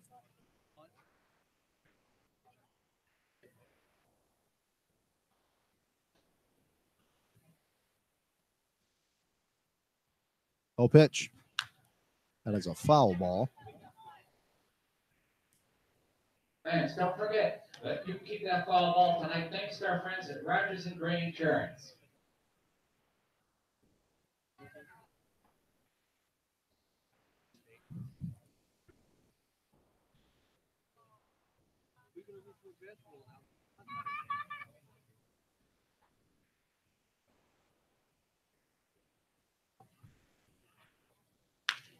That is a foul ball that will land right near the Bourne Braves bullpen.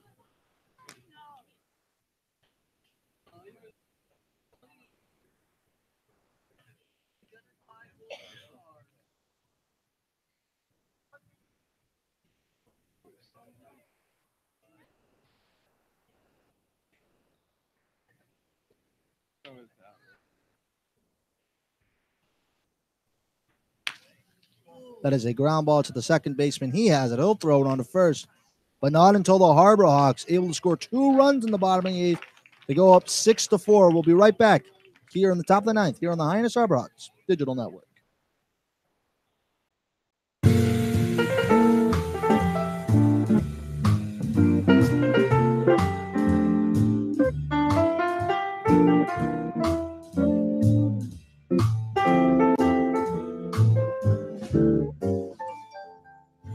Magic Works Media copyright.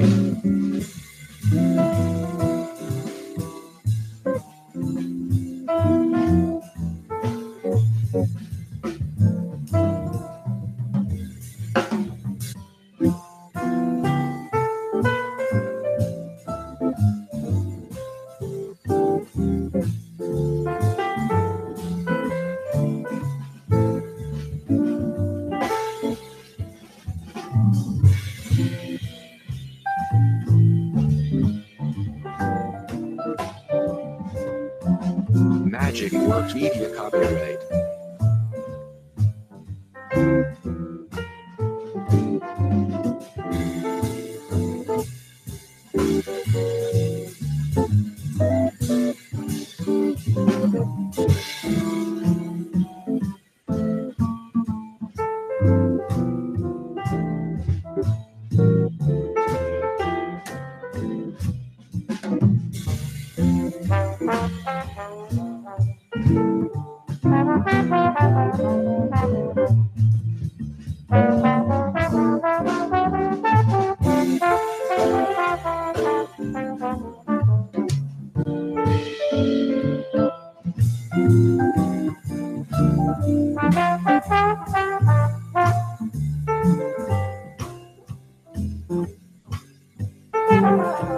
Magic Works Media copyright.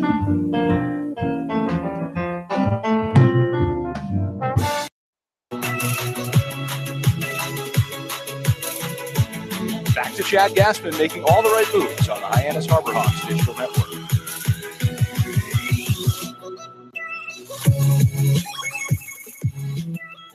We are here on the top of the ninth. Dylan Thomas on the mound for the Harbor Hawks, trying to shut it down. They are up by 2, 6-4.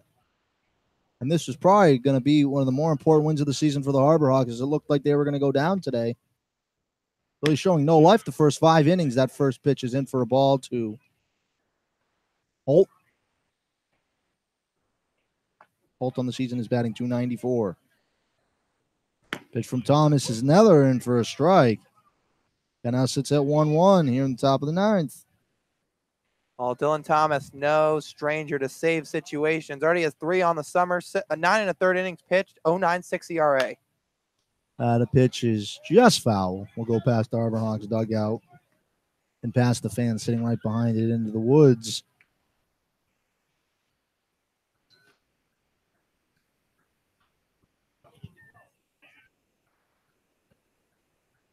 Oh, pitch. That is a laser out to right field, but it will come down right to the right fielder in Rivera for the first out in the top of the ninth.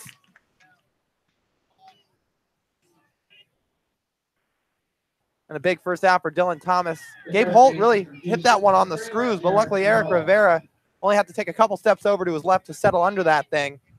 But despite the Harbor Hawks being up 2 runs, of course, Bourne hasn't scored since the 5th inning, but this is their heart of the order, Triolo, Brickhouse, and if one of them can get on Lyle, Lynn. A tough couple of outs. First pitch of the bat into Triolo is outside for a ball. Thomas has been very effective this season and is trying to continue to do so. That's a foul ball right to Wilkie as he bounced up to try to catch it.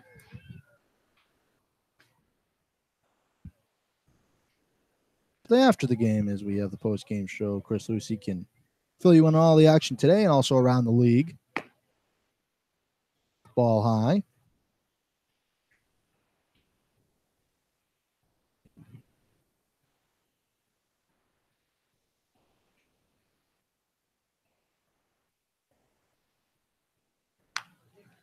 That's a foul ball.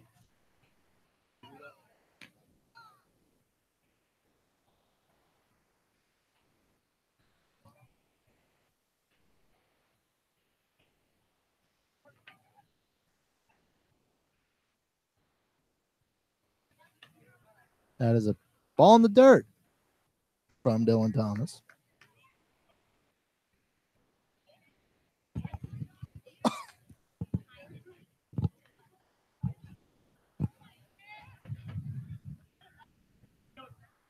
Now sits at 3-2. Swing and a miss. Strike 3. An important slider pitch by Thomas. In for the second out here in the top of the ninth. And 1 out away from getting an important win here at home to their division rival. That's a big out to Jared Triolo, who's already got 2 singles today. Scored once on a hit by pitch, but his second strikeout of the night. First one for Dylan Thomas. As like you said, he got him with that sweeping breaking stuff.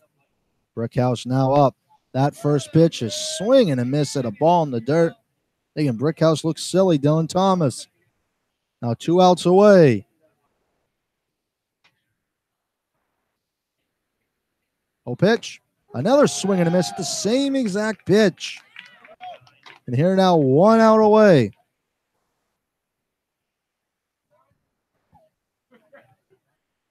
Oh, 2 pitch. Swing and a miss, strike 3, the ball in the dirt. Wilkie throws on to first, and the Harbor Hawks win. What a crazy win here in Lyle. What a crazy game here in Hyannis. Absolutely. Like you said, Bourne goes up 4-0, 3 runs in the first. Trey Vanderweide looked like he was going to cruise, maybe even go somewhat 6 or 7 innings, something you don't see often here on the Cape. But regardless, Vanderweide pulled after 4 or 5 innings, we should say. And then the bullpen just kind of let the wheels fall off. Martin and Ruff giving up a handful of runs to the Harbor Hawks. The big one, of course, being Seth Gray's 2 RBI double in the bottom of the 8th inning to break it open at 6-4. Seth Gray, just one of many Harbor Hawks who has just really been scorching hot all summer long. Seth with that hit up to 317 on the summer, 2 RBIs with that one. Todd Locke picking up a hit. Kyle Wilkie 1 for 3. Again, we've seen the Harbor Hawks turn things on late in the ball game a few times this summer, and that's what they do here tonight, taking this one 6-4. They move to 12-6-1 and get a much needed win over the Bourne Braves, who were right on their tail for so much of the year, and they're going to stay right a point behind, likely the Wareham, or they will stay a point behind the Gatemen as they picked up an 8-1 win today. So a much-needed win to stay breathing right down their necks, as well as create some space with the Bourne Braves. Absolutely. Well, that's going to do it all here on the play-by-play and the color commentating, but we're going to send it to Chris Lucey after a break during the postgame show. Stay tuned here on the Hyannis Harbor Hawks Digital Network.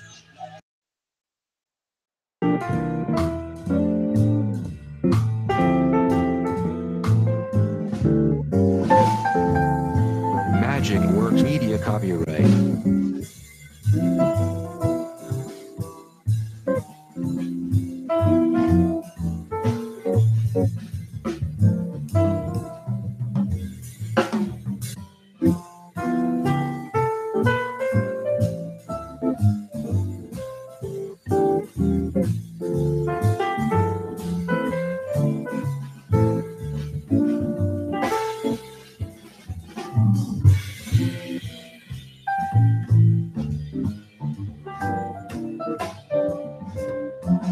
Magic Works Media copyright.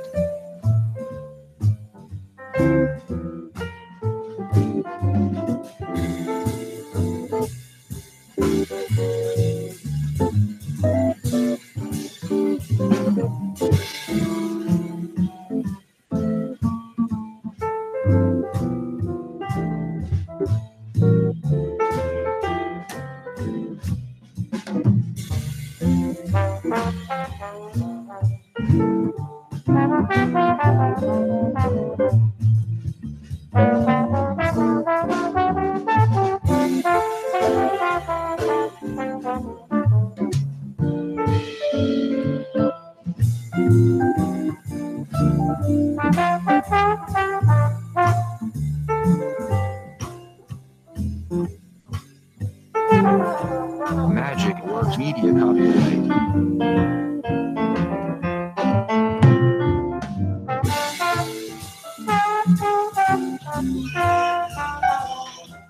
Chris Lucey joining you here on the post-game show. I bet you've heard my broadcast partner here, Rob Marcello, who joins me in the booth right now, say it already, but for good measure, I will say it again. What a game for the Harbor Hawks. Final score 6-4. The Harbor Hawks taking this one from the Bourne Braves in the first of 6 games between these two Western Division opponents. And Rob, we have to lead off with this. Seth Gray coming up with 2 down in the bottom of the 8th inning. This thing knotted at 4, and he uncorks a 2 RBI double.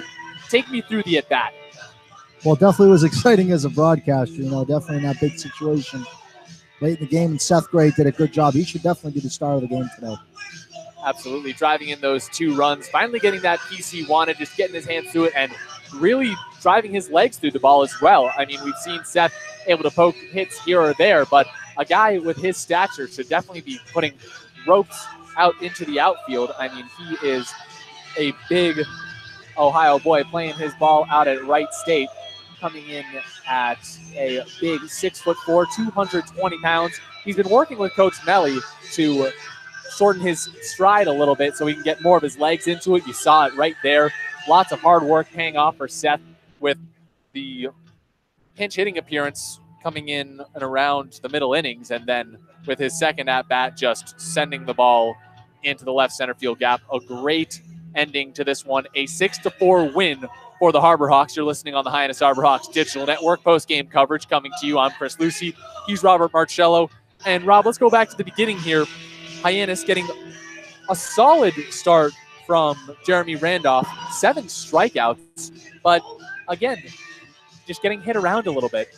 Yeah, he definitely made a couple of mistakes in the first inning, kind of settled down there, let up kind of a run at the end of his outing.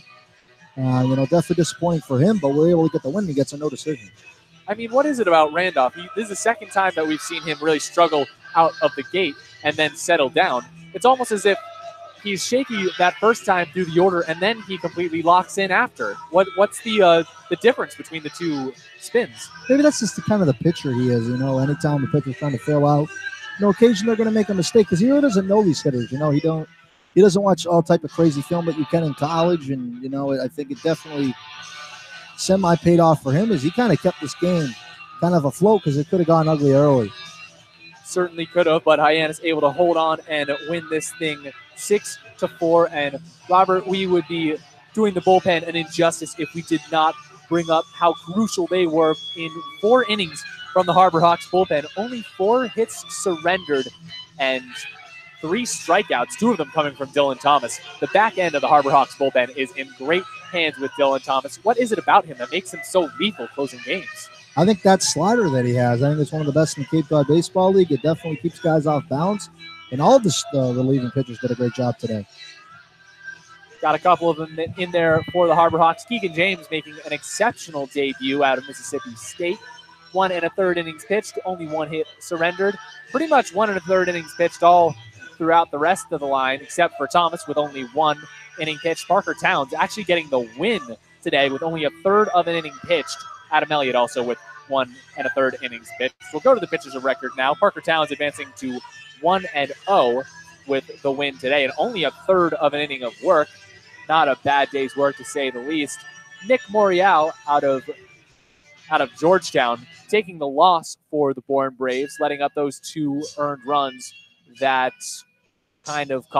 definitely cost the Bourne Braves the win. Both of those earned runs actually being charged to Mike Ruff, but Morial, the man in there when they came to score. And Dylan Thomas, as we mentioned, slamming the door on this one. His 4th save of the game of the season, locking down a 6-4 win for Hyannis. He has been lethal for the Harbor Hawks so far on the young campaign. We're wrapping things up here on the postgame show. Alongside Robert Marcello, I'm Chris Lucey. Rob, thank you so much for joining me. Not a problem. But one last final question for you. The YD Red Sox come in tomorrow, and they are one of the top teams in the Eastern Division. What does Hyannis have to do to continue its 2-game roll here? Well, I think they definitely have to think about July 4th. It definitely is a historic holiday here in America. A lot of people taking a lot of pride in playing baseball on July 4th. They definitely have to take care of that. Some of these guys probably have never played on July 4th before, so this is kind of maybe their first or second time if they play in also another college league. But definitely is exciting, and, we have the YD Red Sox coming in, and we're going to see them the next day. Very similar to what we did kind of a back-to-back with the Wareham Gatemen. So definitely we have to change that, try to be able to win both instead of losing 2 like we did Wareham. The YD Red Sox coming in at 11-6-2, 24 points, just a little bit of an edge on the Harbor Hawks coming out of this one. They've actually advanced now to 26 points on the season, knotting them up with the Wareham Gatemen, or the Gatemen actually now jumping ahead 2 points too with their win tonight. We'll get around the league later, but 28 points for the Gatemen now, 25 for Hyannis.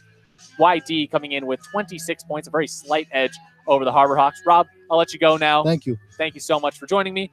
Robert Marcello, the second half play-by-play man, joining me, Chris Lucey, on the post-game wrap-up here on the Hyannis Harbor Hawks digital network. The Hawks take this one 6-4, and as far as the Harbor Hawks are concerned, it was a big win.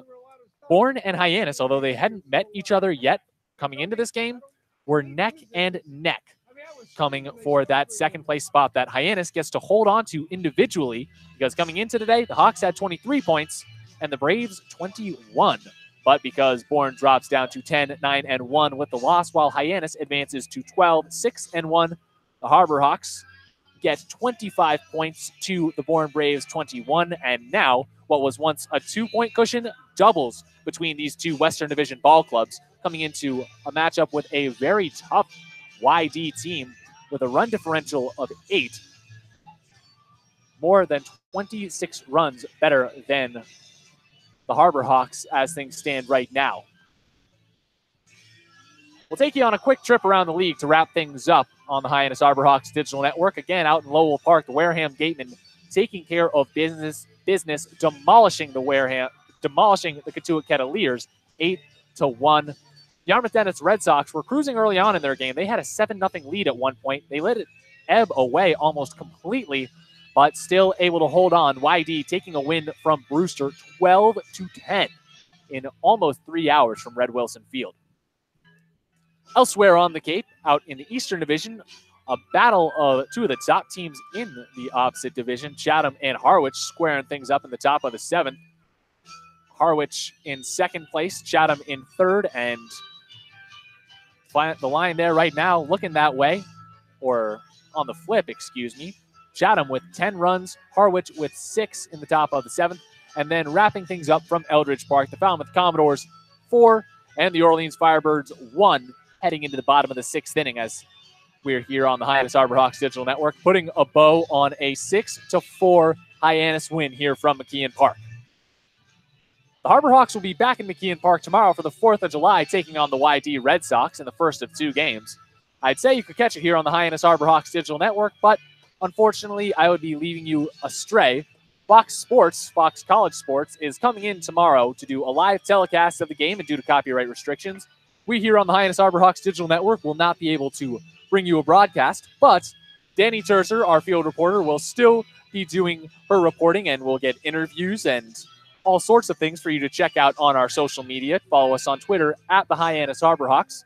And then, of course, you can find Hawk Talk after the game, no matter what, on our YouTube page, right where you found this broadcast, the Hyannis Harbor Hawks YouTube channel. Throw us a follow. You'll not only get a push notification every time the Harbor Hawks go live, but you'll get a notification when Hawk Talk goes up live, too. You can catch me hosting that one on our YouTube page just after this game.